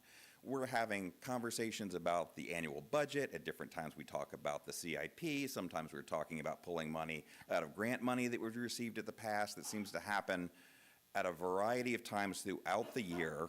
All his expenses seem to come and go, right? And it's not just this year. We've been doing this for years running now. At some point, there has to be a real planning process that determines what is the true operating cost of the town now, and then having some projections into the future to try to figure out how we're going to get there. Because this piecemeal approach is no approach at all, right? And we've been able to do this because we've had some sort of magic free money that's been coming from outside. But that's not really how the town's going to survive in the long run. So I encourage you to stop looking at this sort of month by month and moment by moment and emergency by emergency as we do authorizations for spending more money throughout the year, because really the depiction and what we're talking about, the town budget now, is not a reflection of the actual cost of running the town. If it has been, then historically there wouldn't be all these additional proposals to spend more money along the way. Speaking of spending more money, the extra $145,000, they talked about a contract being over because we're doing 24/7 sewer operations, right? So these come to you as reports after the fact, right? These, to me, would, in any rational way, would be coming to you as requests to massively exceed the budget that was given you. It's sort of like a, hey, guess what, right? We've spent way beyond what you allocated for us to happen, right? Seems to me that this should be an affirmative process, not a report out process, because we're not talking about a grand or two. We're talking about really large amounts of money that dwarf probably the budget cuts or ads that y'all are going to be talking about later on tonight. I'd like to know what's up with the prior public comment that came up last time about whether or not the town is doing something illegal when it's actually talking about changing rates as it relates to the hospitality industries, right? I haven't heard anything in terms of public follow-up about that. I'm still waiting for information about an information request I put in under FOIA about the details of the $150,000 that was spent on the beach this spring. I got the note back from our clerk that that's a bit delayed, but I'm still looking for that information when it's available. I'd still love to hear some information that it'll put in a language that I can understand about why you passed a trash fund and you're collecting money for a trash fund to be a dedicated fund that actually is money that still goes into the general fund. So it seems like, you know, on some level that you go through these exercises and you pass these rules, that if you can't actually achieve the rule you pass, then you should have another rule that follows that up that just takes it back off the books. So passing things and collecting more money from our neighbors and then just sort of pretending like we're not going to actually follow the rule that's a rule that y'all passed in terms of it being a dedicated fund is not rational in the least. And it also makes sort of accountability incredibly hard to follow. Thank you, Mr. Knuckles.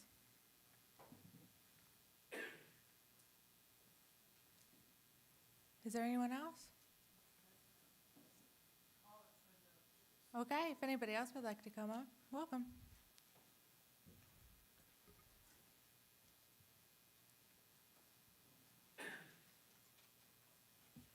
David Lipshaw, 21 Weems Street, Colonial Beach Plaza Bed and Breakfast.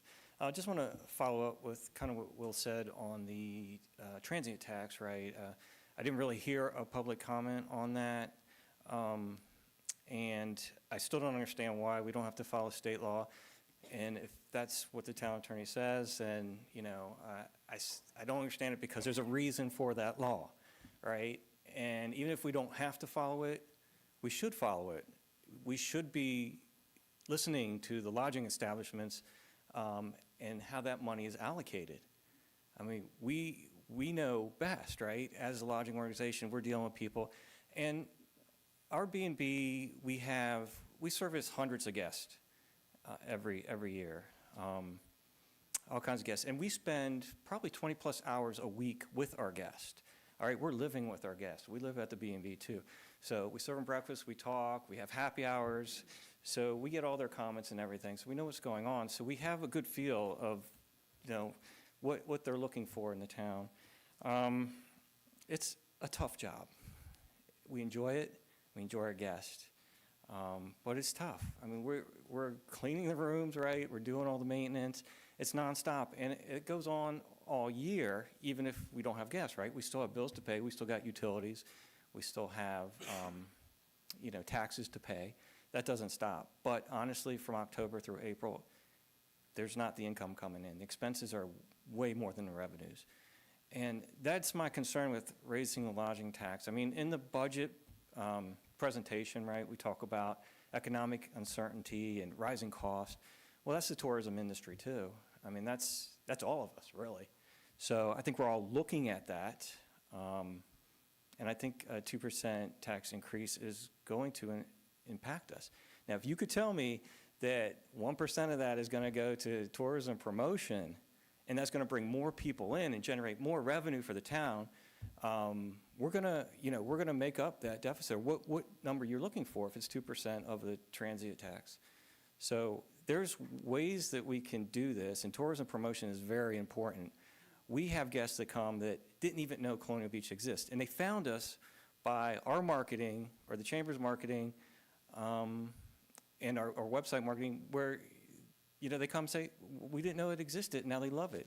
I mean, people do love the town. I know we've got our infrastructure things we got to fix and everything, but our guests do love the town. We got to get people to know that and to come here, and we can do that through this tourism promotion. We just need those the transient occupancy tax revenue dollars to go, some of that percentage to go towards this. And then we don't have to look at raising it if we can just get more people to come in. And once they come in for the lodging, they're coming in for the restaurants. Our guests are eating lunch and dinner. You know, they're parking their car, they're walking everywhere. You know, so that tax revenue is going to come. That's all I have to say. And good evening, I'm sorry. Madam Mayor and Town Council, I just kind of came up here and thank you. But thank you so much. Thanks for coming. Welcome. Good afternoon, Madam Mayor and Town Council. My name is Audrey Lucas. I live at 512 Jackson Street in Colonial Beach. First, I just want to applaud you all for your hard efforts and all the work that you all do in trying to get a budget. It's not going to please everyone. There are going to be some things you're going to have to cut out, some things you may put in. But we as paying taxpayers, we voted for you all to do what's right for the citizens of this town. Rather than criticizing you, we all should be applauding you, because if somebody else can do a better job next year or 4 years, maybe they need to run. But we as a town need to pull together and just stop tearing everyone down. Mr. Tribbett, you're a lifetime member here at Colonial Beach. Robin, we bleed black and gold. We are Drifter Pride. And our children is the most precious things that we have, jewels that we have in this town. And for people who want to talk about moving the school system, that's not going to happen as long as I have breath in my body, because our children is what's keeping us thriving in this town, and we should continue to support them. And I thank you for whatever you do to support us in your budget. You can't give us everything we ask for, but we do know we will get what's mandated by the governor. So that part, as Dr. Addo said, sometimes it needs clarification, even on that 4.5 raise they're going to get. Thank you, Dr. Addo, for clearing and putting some language to that. And I just want to say, I'm on the school board, and you know, it's not an easy task when you're trying to answer to everyone and everyone think you're going to please them. But we're here to try to do what's best for everyone. Some may be happy, some may not, but continue to do what you do as long as it's for the people of this town. Thank you. Thank you.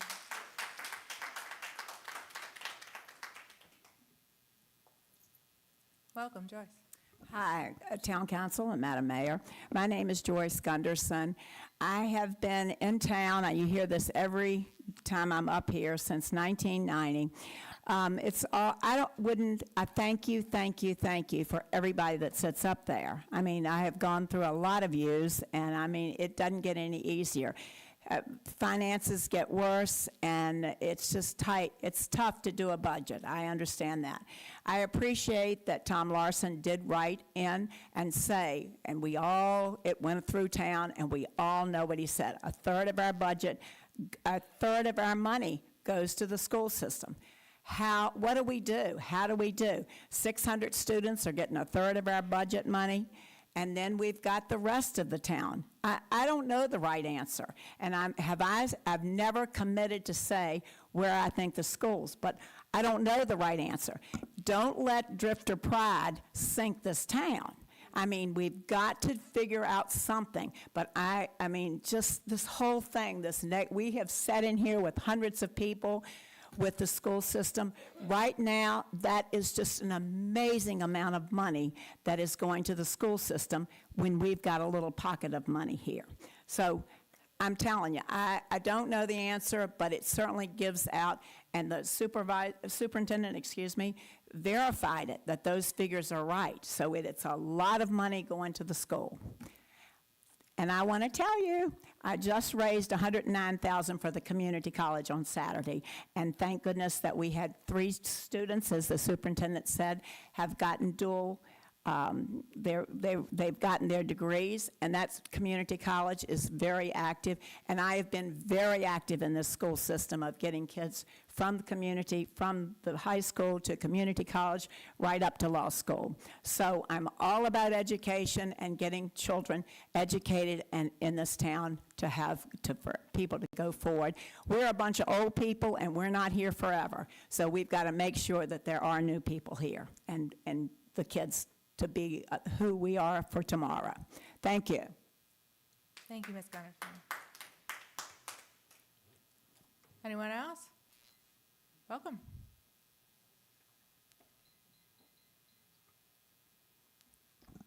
Hello.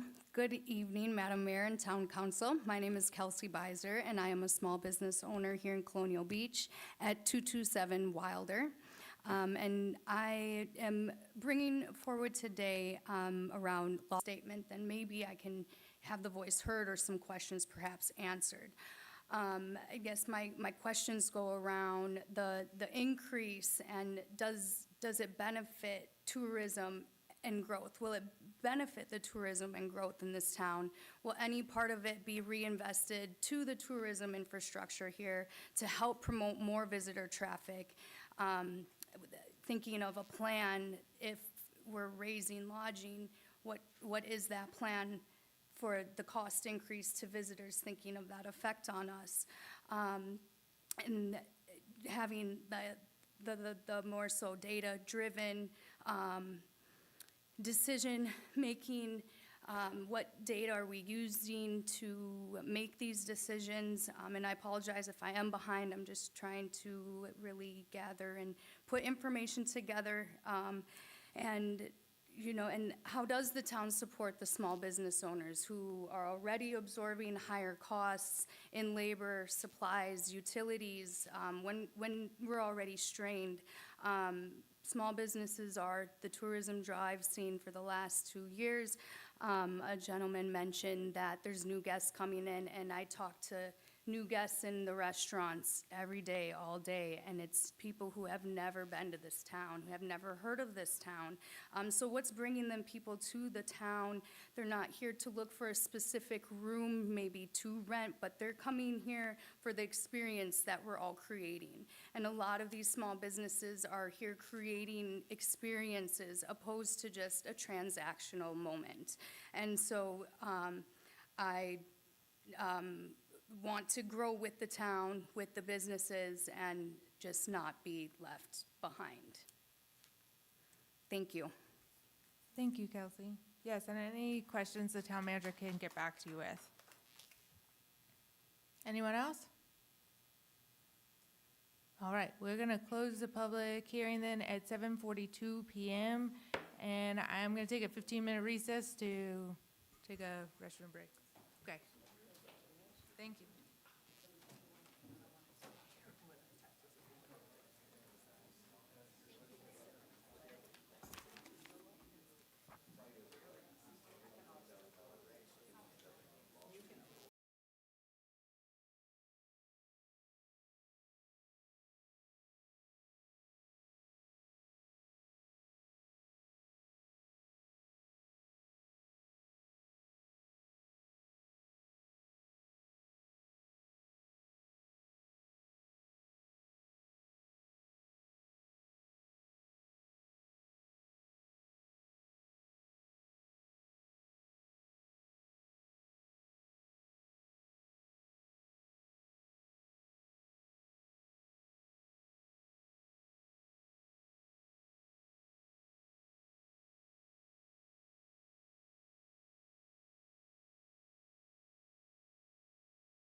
Call the meeting back to order. I got 7:57 PM. And we'll move right into unfinished business. I think we have a staff update before we start that.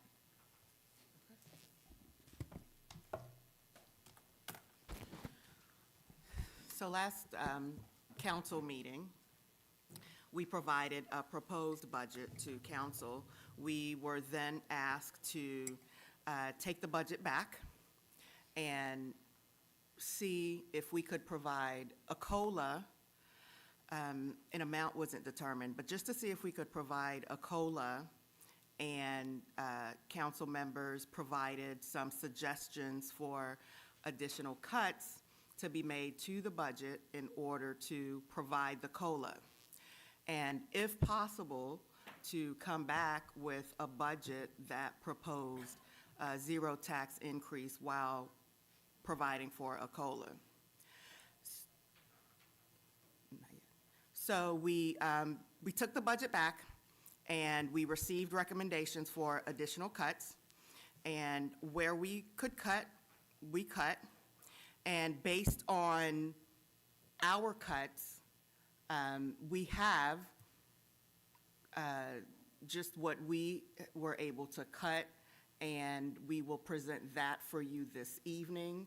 And I will have the Assistant Town Manager, Kyler Brower, and our Chief Financial Officer, Lisa Oakes, start off the discussion, and then I will provide a recommendation, at which point it would open the floor up for council to discuss what we have presented.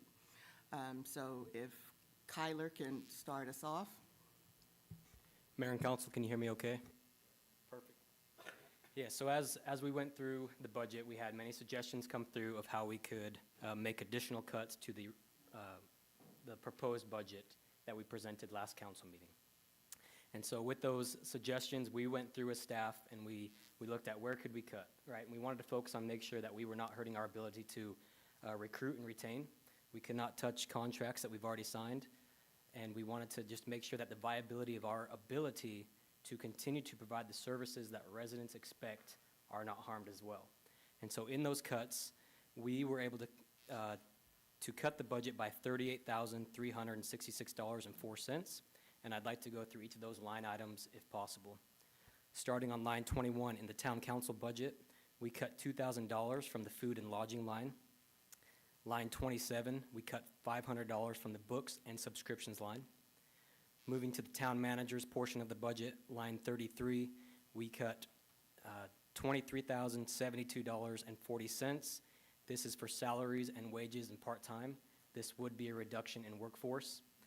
Along with those are FICA and unemployment insurance numbers.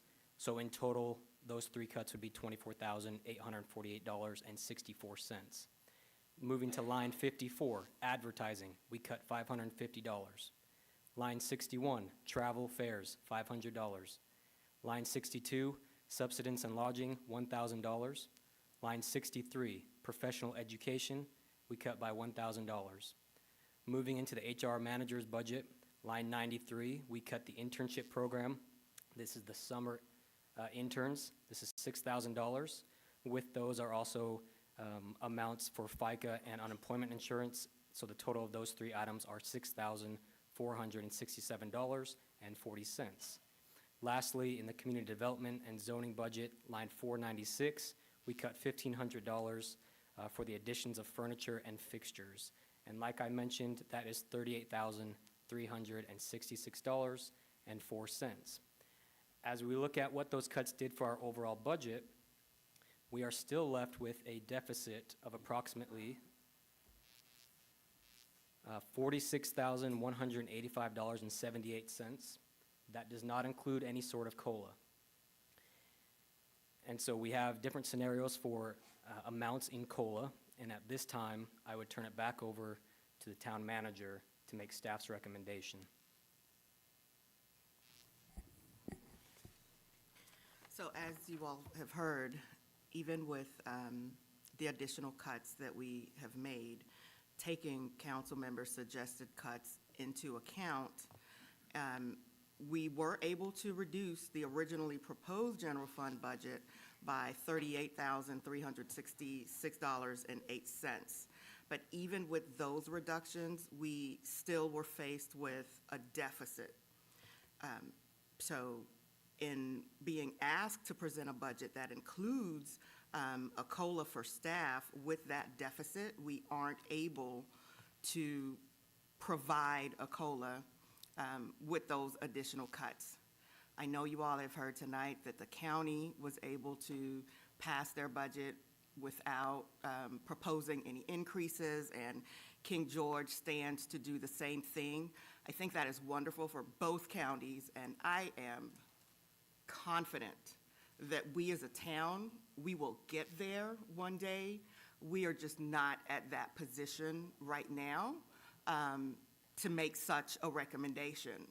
And so staff recommendation to balance the budget and provide for a 2.5% COLA would be a 2% increase in the transient tax and a 1 cent increase in real estate.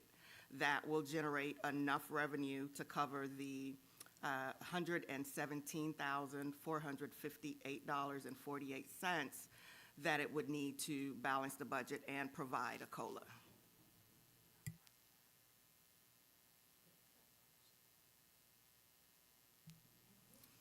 We will take questions, and you all are open to discuss at this point. Okay, all right. Before we get into discussions, I just want to propose that, I know it's each ordinance for rates and for the appropriation of the budget is individually on the agenda, but I think they're all one discussion because you really can't get to one without having made decisions on the other. So I just would say keep in mind frame of A, B, and C all being a part of the discussion. We want to go, maybe we'll start like we did last time and just give each council member an opportunity to have some thoughts before we open it up for discussion. That way we get to hear from everyone. Yeah, sure, Mr. I just Williams. wanted to get a clarification. What was your recommendation? 2% lodging and 1 cent real estate, or I forget what exactly you recommended. The recommendation is a 2% increase in lodging and cottage and a 1 cent increase to real estate. Okay. That would provide a 2.5% COLA. Thank you. Okay, so for, to start us off, to give some, just for each person to have individual time to have some commentary before we open up more discussion. I started with Mr. Wood last time. I'm going to start with Lisa this time. Is that okay? That's fine. Okay. Okay, so I want to first say thank you to Lisa and Natasha because, and for Kyler, who came in on the back end.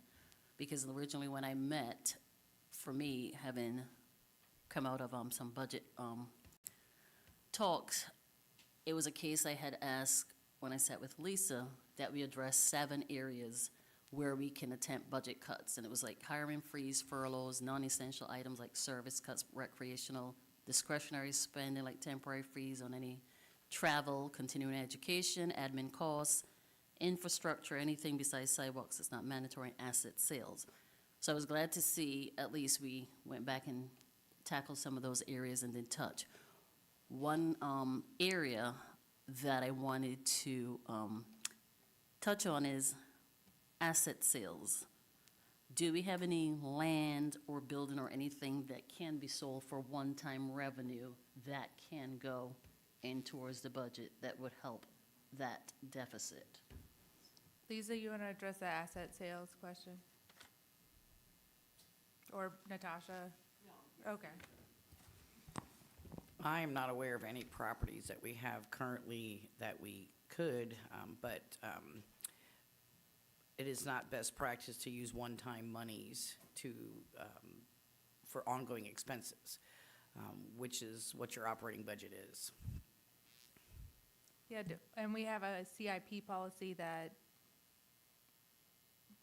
property sales? Yes, any go- sale of property, we have a policy that gets divided between fire, rescue, schools, and the town. So all of it would not go to the town. And it gets put separately in the capital improvement? Yes, it fund? goes into the capital improvements fund. It Okay. doesn't go in the general fund. All right, thank you for that clarity. That's all I have so far. Okay, Ms. Sanford?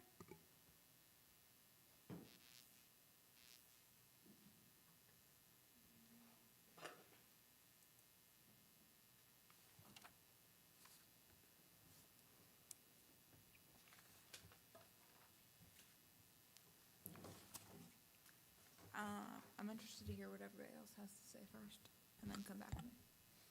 Okay. Mr. Allison?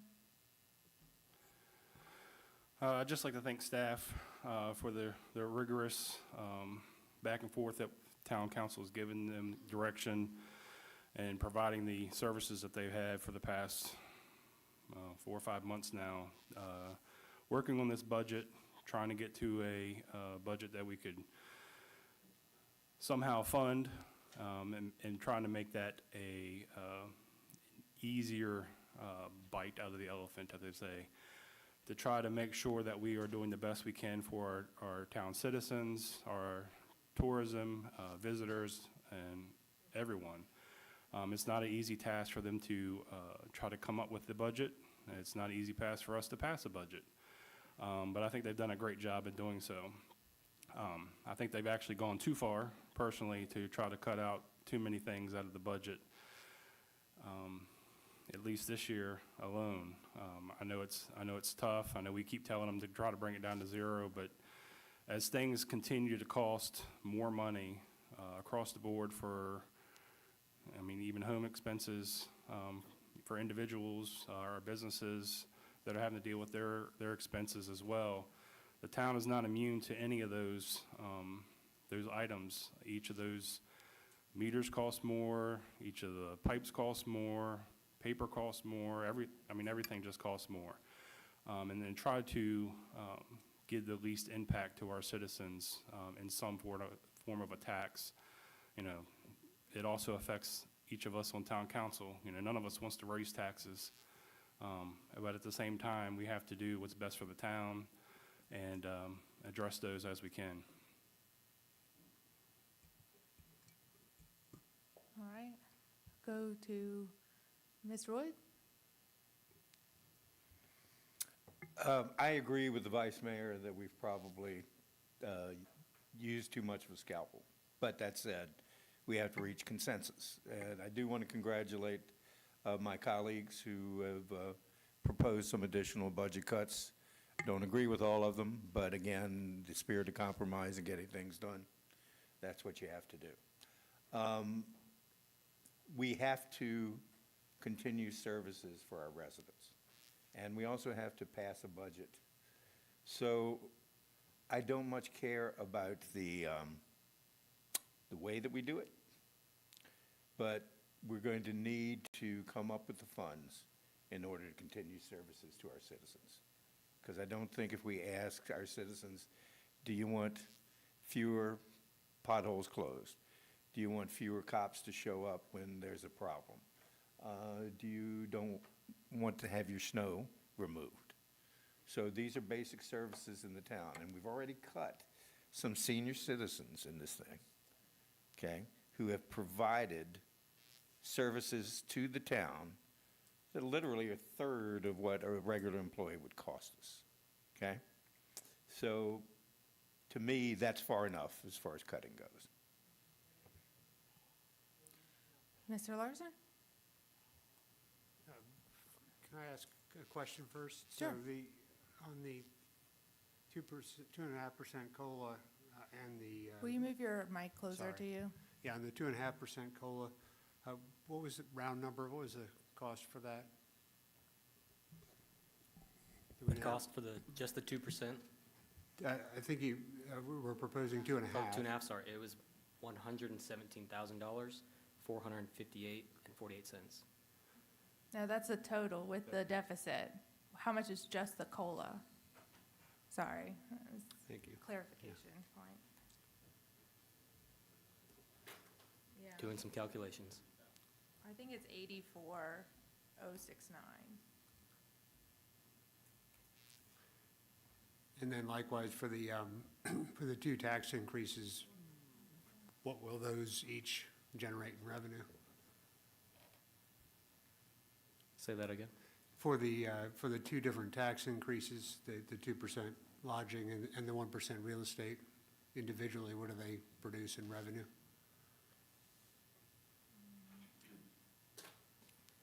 So for the 2% in lodging and cottage, we are looking at approximately $85,706. For the 1% in real estate, $64,363. Combined, it'd be $107,216. Okay, thanks. So I think we had almost a consensus on the need for a COLA. I feel like it's extremely short-sighted and not to mention unfair to our staff to not provide any adjustment to their compensation in an environment where the costs are going up. So I think that has to be done. How we fund it, I think, is what we're arguing about here. So we have, so the 2% lodging tax seems to pretty much cover the COLA. And then the real estate covers the gap that you had, the 46K gap that you had even before the COLA. I'm just trying to sort of work out the numbers here so we can make some trade-offs potentially, if we have to. Right, so I think I heard 85 was the 85K was the revenue generated from the lodging tax, and 84K was roughly the cost of the COLA, so that's kind of one for one, yeah? Did I hear the numbers right? Well, if my math is correct, it's actually the difference between the deficit and the COLA would be $71,272. Mr. Olson, I think you're right, though. He's asking that the 2% lodging tax revenue is equivalent to the 2.5% COLA in amount. So it's about a $30,000 Yeah. deficit if we're doing numbers in our head, because 85 for the 2%, right? And that's the cost of the COLA. The cost of the COLA is a little less than that. Okay, but Yes. Round numbers. Yes. Like So $600 85. less. And so our Correct. total deficit, including the COLA, is 117. So that's 30 grand, okay? So the 1% real estate is going to generate, did you say 70, 80? 64. Yeah. 64, okay, so there's a $30,000 difference there. Is that what you were trying to? Yeah, I'm just trying to get the numbers in my head so we can have an intelligent conversation about what we might ask you to change if we're going to.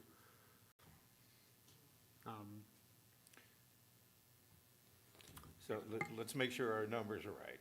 Okay, so are we certain that 85 is the result of the 2%? We're certain of that, right? Yes. And we're certain that the result of 1% is 75? 64. 64,363. right. So, but our total delta, including the COLA, is 117. That's correct. So do you see where our math is about 30 grand off? Mhm. I concur. Okay.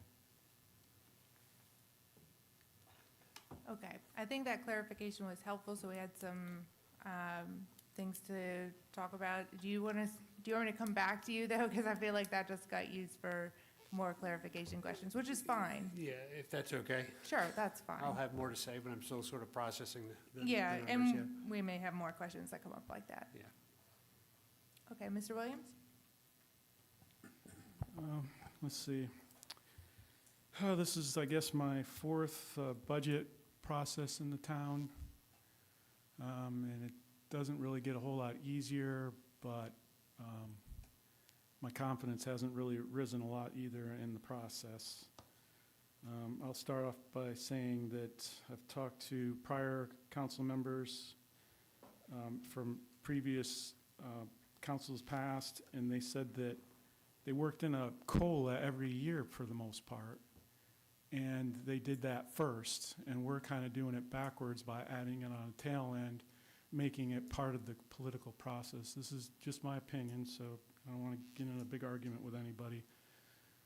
But if it was done in the past, and now all of a sudden we throw it in at the end, and then it's not about how are we budgeting for the taxpayers, how are we, getting the town's business done. It's arguing over whether we give the town staff a cost of living or not. So I'm a bit disappointed in that process. I hate that council seems to be pitted against the town staff every year and pitted against the schools, and it's just, to me, it's disappointing. And I'm not really necessarily in agreement that town staff has done enough. I really do appreciate the efforts. I will start off by saying that. I know you don't have an easy job, and I know you don't probably get thanked enough for all the work you do, but that doesn't necessarily mean I have to agree with you or the process that's gone on this year. I'll plug for my committee again for finance, because I think we really need to do a deep dive into the town's budget and sit down as a council and as a public and really look at the details. I feel like there's money out there. There's definitely a way to make cuts. There's a way to fund everything. There's a way to raise more revenues. And I honestly believe we need to do that. I already mentioned at our last council meeting how many increases over the last 7 years, 2018, 10 cents for real estate. 2019, values went up, it didn't get reduced, so more increases. Trash tax, tap fees, more real estate increases. It's water and sewer year after year. I'm thinking we're going to have another one next year. Something needs to change. It just can't keep going on like this. I know we're saying we've cut to the bare bones, but according to my calculations, even though the budget went up by almost $500,000 this year in spending, and yes, $181,000 of that was the schools. I will say I did some research, and the schools have historically been around 30% of the budget, so it's not like the schools have massively exploded over the last few years. COVID changed things for a while, so we had a fairly low school budget, but that's not the case anymore. It's more normalized. I know it is increasing every year, and $181,000 was a bit of a blow, especially considering everything, but there's still $300,000 extra spending that we could have cut from. I suggested 153, or about 150,000 or so of cuts. I appreciate the 38,000, but out of the 153 that I suggested, those were all increases over last year. So it wasn't spending that hadn't happened in the past, it's new spending. So for these reasons, I can't support increases, and I'm probably not going to be able to vote for that. Thank you. Okay. We'll come back to Ms. Grandstaff. I'm going to give Maggie a turn since I already spoke once, so I'm not going to speak twice. Okay, sorry. Yeah, you're right. I meant to come back to Maggie. Yeah. So I sent my budget cuts ideas back on the 10th, and then had some revised edits on the 12th, and I only heard from one person. So I don't know why some of these cuts were done and why some of them weren't. I still think that there's areas where we can cut. Going back to the $18,000 that is for a Christmas bonus. Instead, just, we need to look at doing something, excuse me, but it, just giving out money for a Christmas bonus is, I don't think it's the right thing to do.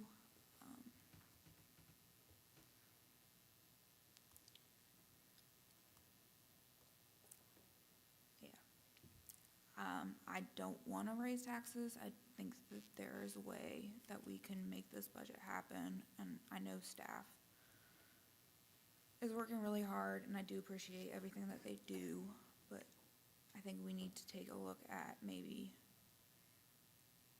instead of trying to grow the Parks and Rec department, trying to get rid of the Parks and Rec department. Since that, let me pull it up.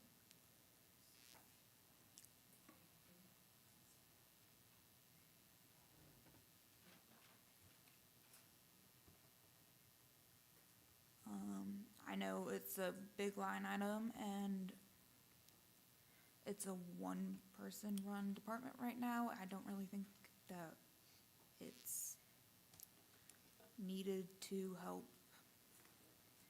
this town run, and I think those costs could be spent elsewhere. Okay. Mr. Larson, come back around to you. Where do you want me to go? Sure. Yeah, okay. All right, like everybody said, really want to thank the staff. I know every time it comes down to looking at ways to cut costs, improve revenue, balance the budget, we get really in your business, as I say.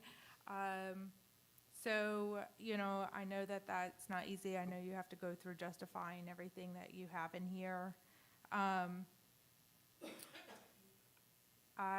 have been racking my brain in every way I can. I've talked to a lot of council members. There's a lot of good ideas out there.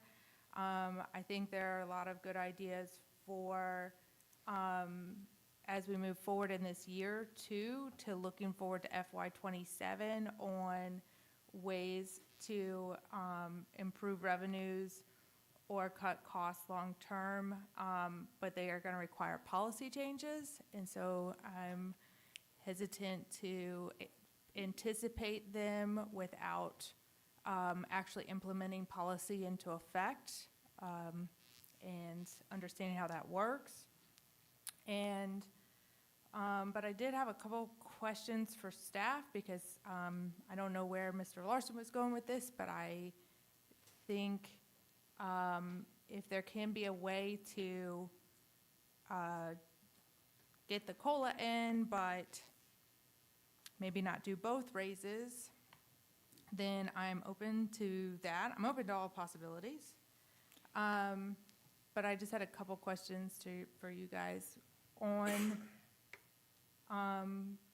when Maggie brought up the parking meters and the fees for that. So that's maybe a long-term, maybe we have to, you know, look at the contract and see what our ability is with that contract. So maybe that's an FY27 change, but I want to keep it on the radar. I kind of want to just emphasize and second that. I think that's got to be looked into.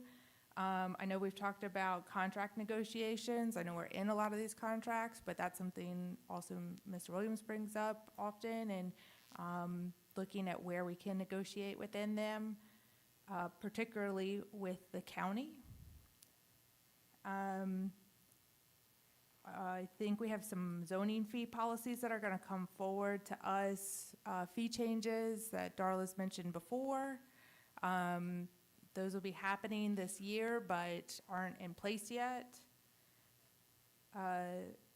Code enforcement for negligent property, these are safety violations. We have really, I know the town manager is probably tired of hearing me talk about it.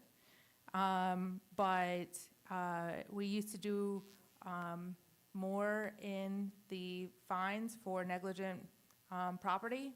And there are some cases where these are real safety concerns. And so just keeping that at the forefront. I know right now we need a code enforcer, so we have to hire in that position to get there. So I also want to look at maybe considering prepaying parking. So can we be offering something out there as an online benefit that you can prepay your parking before you come to Colonial Beach? Like, let's say you're coming for the week, can you prepay? I know these are things for FY '27, but I want to just kind of introduce them that I know they take time to put policy in place and to negotiate. I also have to say that I don't enjoy a COLA or the school system being a part of a political process of the budget. The reality is they are major parts of our budget. I would like to see the council this coming year, and maybe this will help resolve some of the stress that has happened through this process, create policy related to a COLA, where if it's general practice, we know it's best practice to have a standard COLA, that this council agrees holistically that the COLA will be there. That way we're not doing this as if it's an add-on, because it is really an essential piece to maintain staff. So let's create a policy. That's what we can do, right? You know, we don't administer daily operations, but we can create policy, and so that's sort of within our bandwidth. And also, I'd like to see a policy related to the school system, that the county has a policy related to the county school system that designates certain percentages of their tax rates that fulfills the school fund. That way, when the school mandate goes up and the school has needs, there are rates tied directly to that funding line item. Because I think one of the pieces that's been happening is we are carving out general services every time the school rate goes up. And that has put us in this position that is sort of painstaking every time that happens. And this year, the increase was significant, but it's been worse before. I mean, we've had the school increase $500,000 in 1 year, twice on us. And that really is huge. And when you're carving out $500,000 into general services, you know, that is a really big challenge. And this is a big challenge today, but I'm not trying to undermine that. I'm just saying, I think we can get ahead of that if we have a policy in place that already puts the school with a rate to it. That way that can be addressed within itself, right? And it also will give us a better idea of tracking our general service funds and making sure we're appropriating realistically on those things and forecasting into the future. To maybe get to, and I've seen the, you know, some of the council members sent out some suggested cuts. I was up till 1 o'clock still looking through the whole thing. I got 3 things to ask about. And so Lisa, maybe you can follow along with me. One is the fire program grant distribution. Generally, my understanding is grants come in when we get the grant and then we add it to the budget. Would we budget for that, or would we be able to, when we receive the grant? For the fire department, at the original budget, when I had gone through it, I did not have the funds in there. But because it's something the fire department does every year, and it's kind of guaranteed funds, I was asked to put it back in there on both sides, revenue and expenditure. Oh, so it is on the revenue side. So it's a zero, it makes a zero difference in our budget. Okay, never mind on that one. BizNet is under contract line item in IT, but also under maintenance service contracts in IT.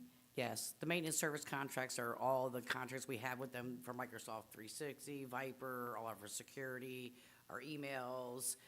That's all of the software licensing agreements, all of that.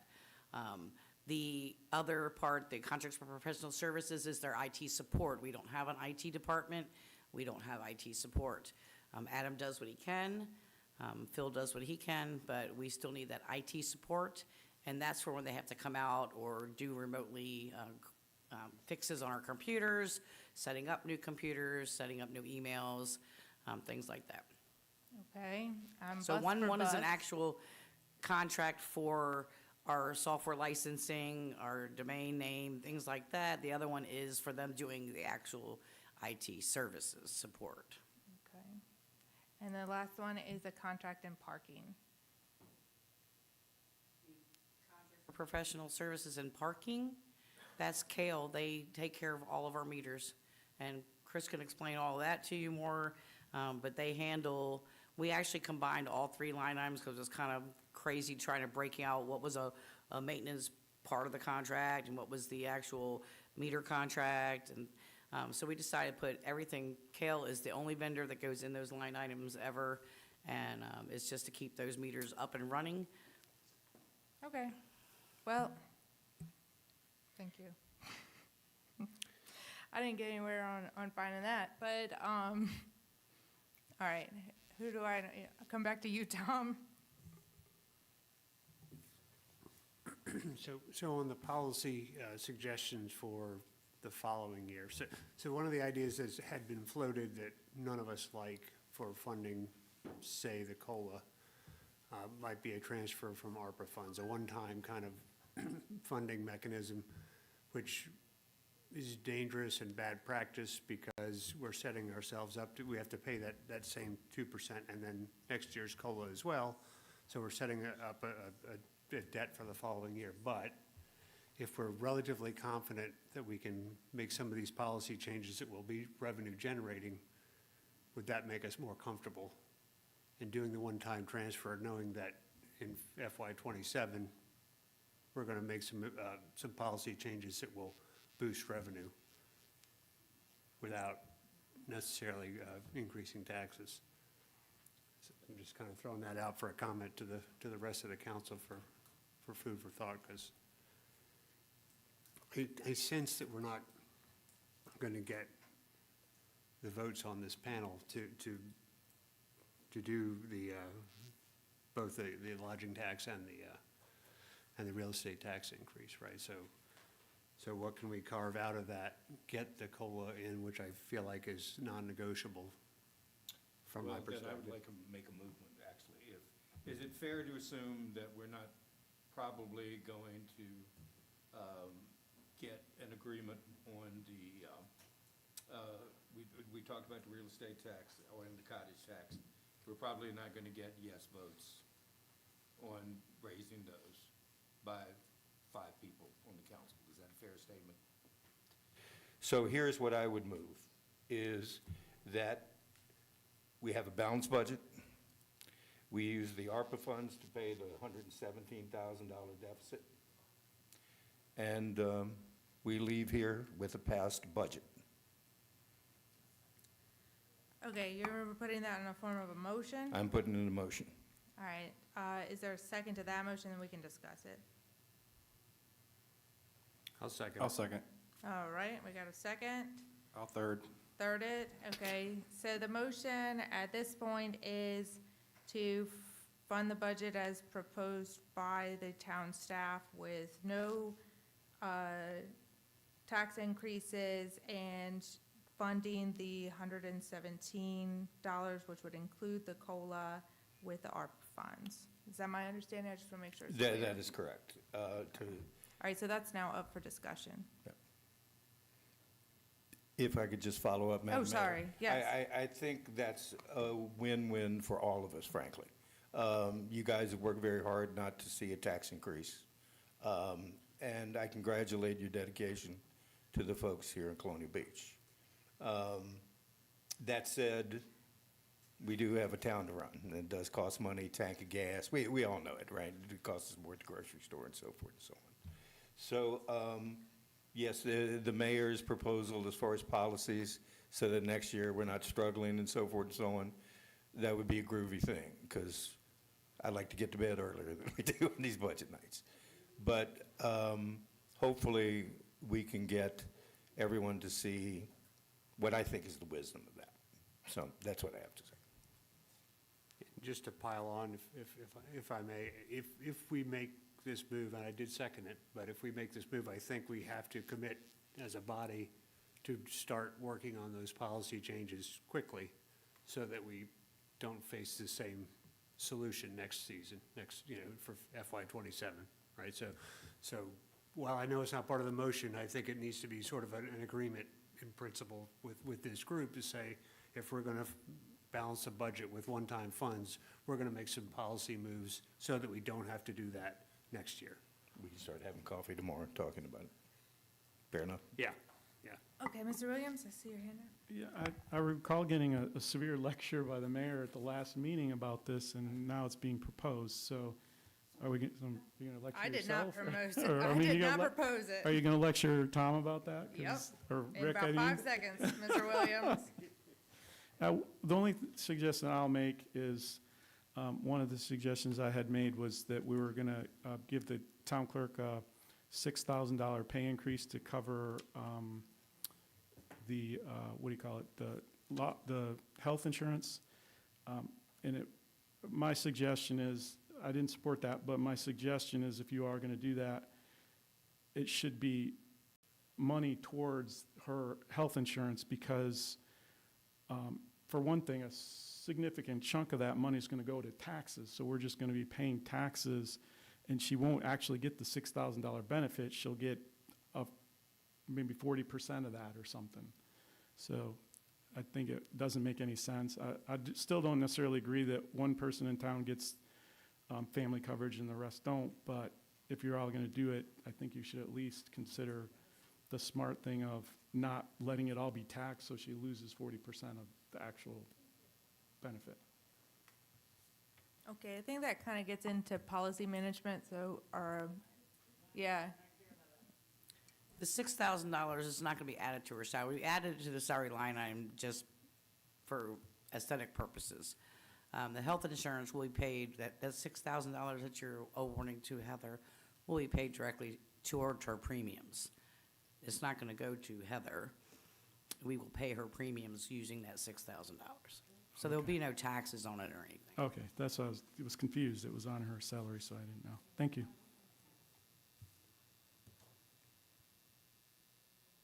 Okay. Anybody over here on the motion that's on the floor right now?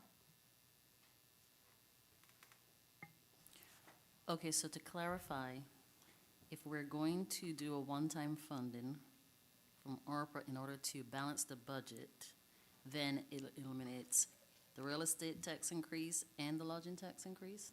Okay, just want to make sure I'm sure. I have another question that maybe Adam, right now, are there any delinquent, like property taxes anywhere outstanding that can be, I'm just curious. Yes, there are. I wouldn't be able to give you any information on that sitting here now. But yes, we do have delinquent properties. They are currently being handled by our tax team, Okay, TACS. okay. We've had them for, I guess, about a year. And we are looking, they do a really good job collecting those delinquent taxes. Okay, all right, just thinking out loud. Thank you for that. Sure. Okay, is it time for me to lecture Tom now on the? Rick? Yeah, but we've been picking on Tom all night. I feel like I That's gotta. fine. That's fine. I got big broad shoulders. I mean, you just Because it's the gotta right thing to do. Keep it fair. Let's get ready to rumble. That was actually a very good voice for that. Yeah, you guys know I'm not a fan of this. I mean, it's no, I've said it before, as Mr. Williams, who now has many years of experience with me about this. I think those ARPA funds should be for capital line items that are one-time expenses that get us one step closer to completing the millions of dollars of needs that we have on our CIP program. I think not providing annual revenue, and it's not just even that I think that this is the advice of our financial management. That if we do not create revenue to pace expenses, we put the town in a bad position, and let's just be honest about it. It's no different than at home when I have to pick up a second job because my expenses have gone up. Okay? So, if we do this, I think, to the point there has to be policy changes made, though, that make this not happen again. I don't even know if I support this, but I think that my fear is it's $118,000 now. We're gonna have a COLA next year. The school's gonna go up $200,000. And we're gonna be at a $400,000 deficit next year. And we're gonna all wish we had gotten 2%. So I am gonna give my lecture because that is the right and reasonable thing to do so that everybody is aware of, I know I'm being a little bit of a mom right now, but it's Well, just, and can I say, because I understand what you're saying. yeah. I truly do. But the situation, what Mr. Larson mentioned, having a policy in place so that we don't do this next time is good. I mean, that means our people are taken care of before we begin the conversations. The other part of it is that since we created a policy on the capital improvement plan, that when we do have funds, 30% of that will be going to that. So in essence, we're paying ourselves back on those ARPA funds, okay? I think it's an elegant solution to a difficult problem. And it's one that we all have had a hand in, because congratulations again to Ms. Grandstaff, to Ms. Sanford, Mr. Williams. They're good stewards of the people's money. I'll say that. Unfortunately, we are in the situation where we do have the town to run. We do have a way to do it. We do, if we're all adults from this point on, actually sit down and have conversations with each other and work these things out, then life is much groovier next year. Does it make sense? I mean, I'm just saying, get ready to work on some of these policy things. This is not a big follow-up. Yes, Okay, Ms. Grandstaff. so to come back off of what Mr. Wood suggested, where we get together and do this, is it possible then going forward and to sit together to collectively decide on this? Well, I think they've discussed, you've discussed an additional retreat this fall, have you not? Because it's great. I think we had a great retreat when we got together last time. A lot gets done. Unfortunately,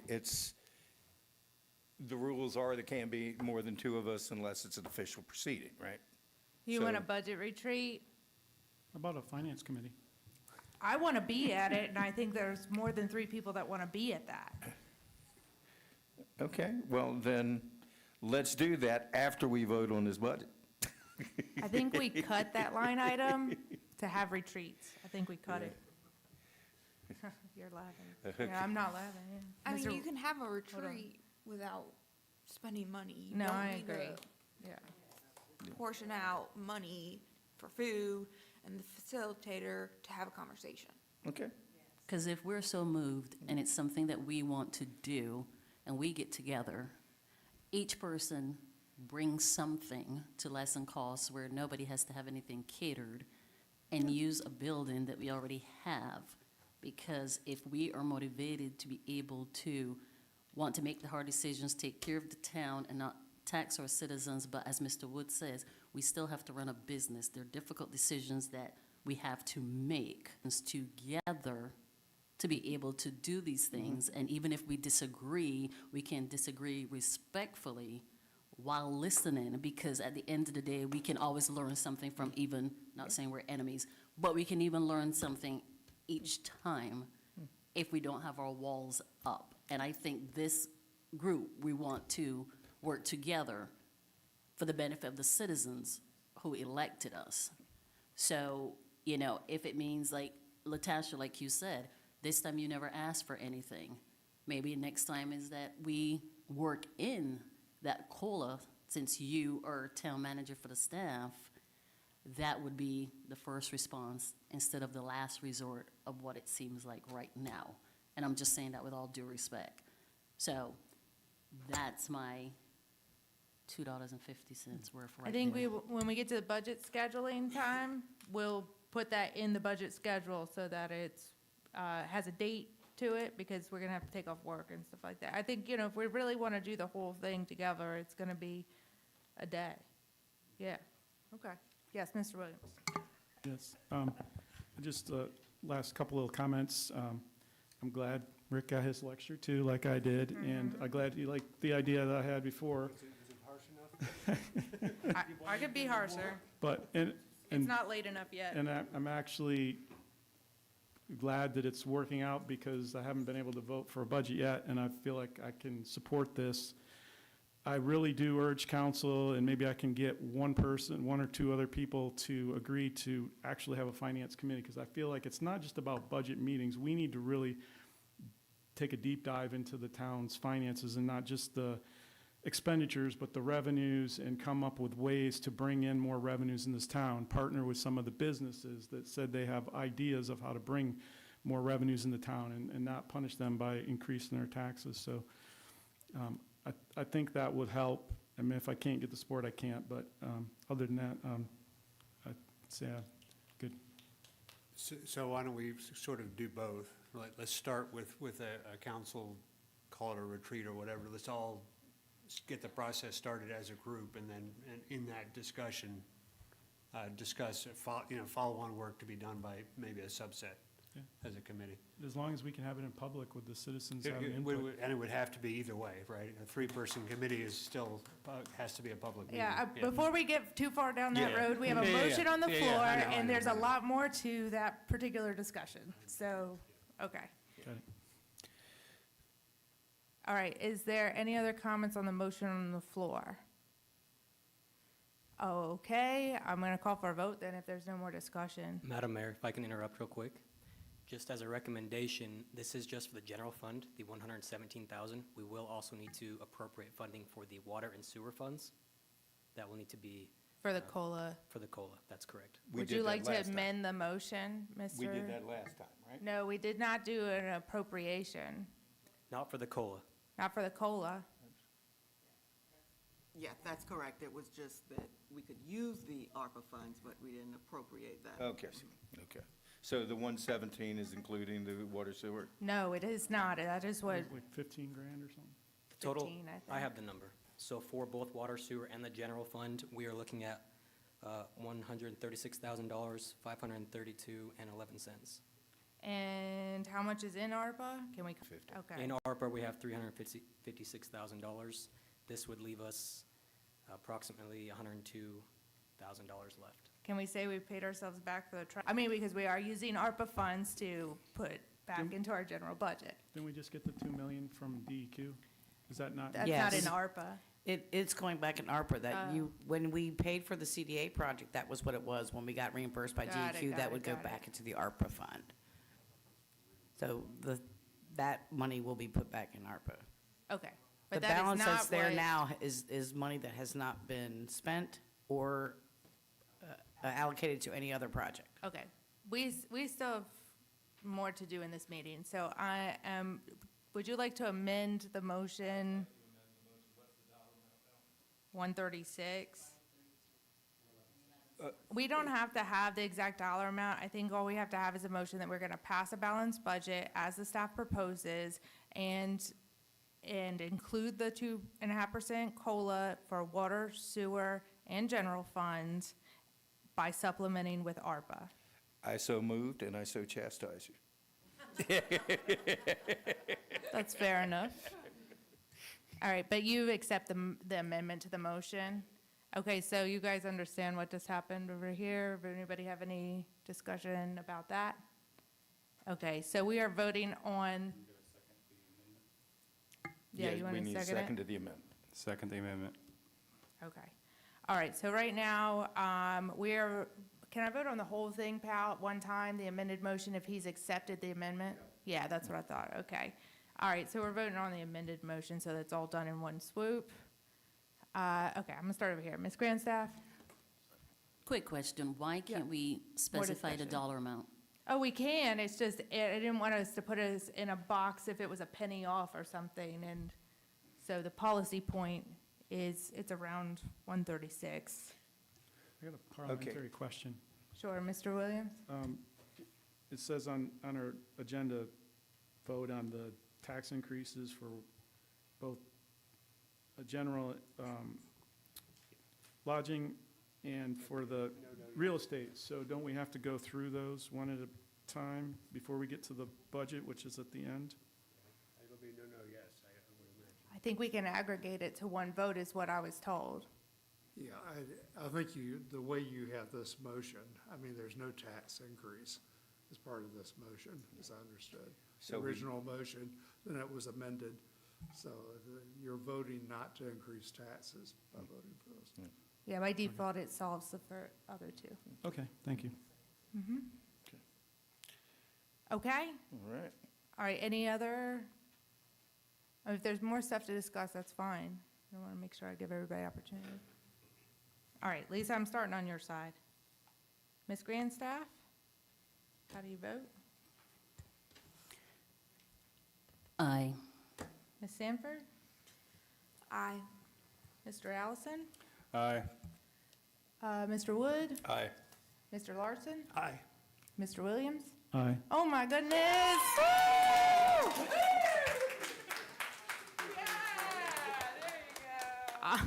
I'm going to vote aye to that, too. That's so exciting.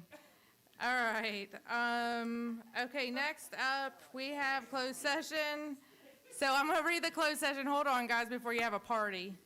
I move that the Town Council of the Town of Colonial Beach convene and close meeting for the following purpose and to discuss the following subjects, all of which are exempt by Virginia law from public meeting requirements as indicated, namely pursuant to Virginia Code Section 2.2-3711A7 for a consultation with legal counsel and briefings by staff members or consultants pertaining to actual or probable litigation, where such consultation or briefing in open meeting would adversely affect the negotiating or litigating posture of the town, and pursuant to Virginia Code Section 2.2-3711A8 for consultation with legal counsel retained by the town council regarding specific legal matters requiring the provision of legal advice by.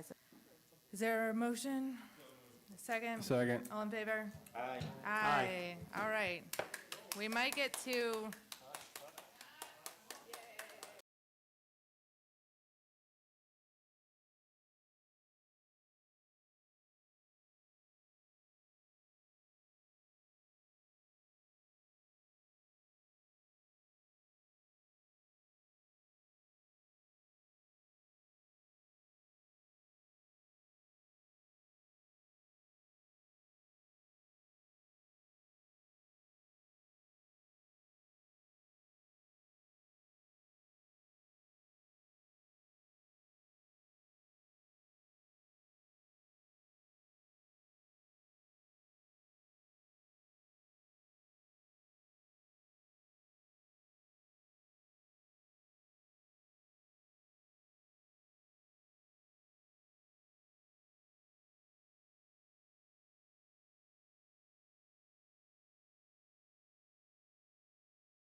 it's too late for that. All right, are we ready? Is there a motion, will I have everybody? Yeah, is there a motion to reconvene an open meeting? Second? Second. All in favor? Aye. Is there a motion to certify that only public business matters lawfully exempted from open meeting requirements under the Virginia Freedom of Information Act and only such public business matters as were identified in the motion by which the closed meeting was convened were heard, discussed, or considered in the meeting by the council? Second? Okay, now I need ISO certified. ISO certified. ISO? ISO certified. And with that, a motion to adjourn at 9:35 PM. Here we go, all in favor? Aye. There we go.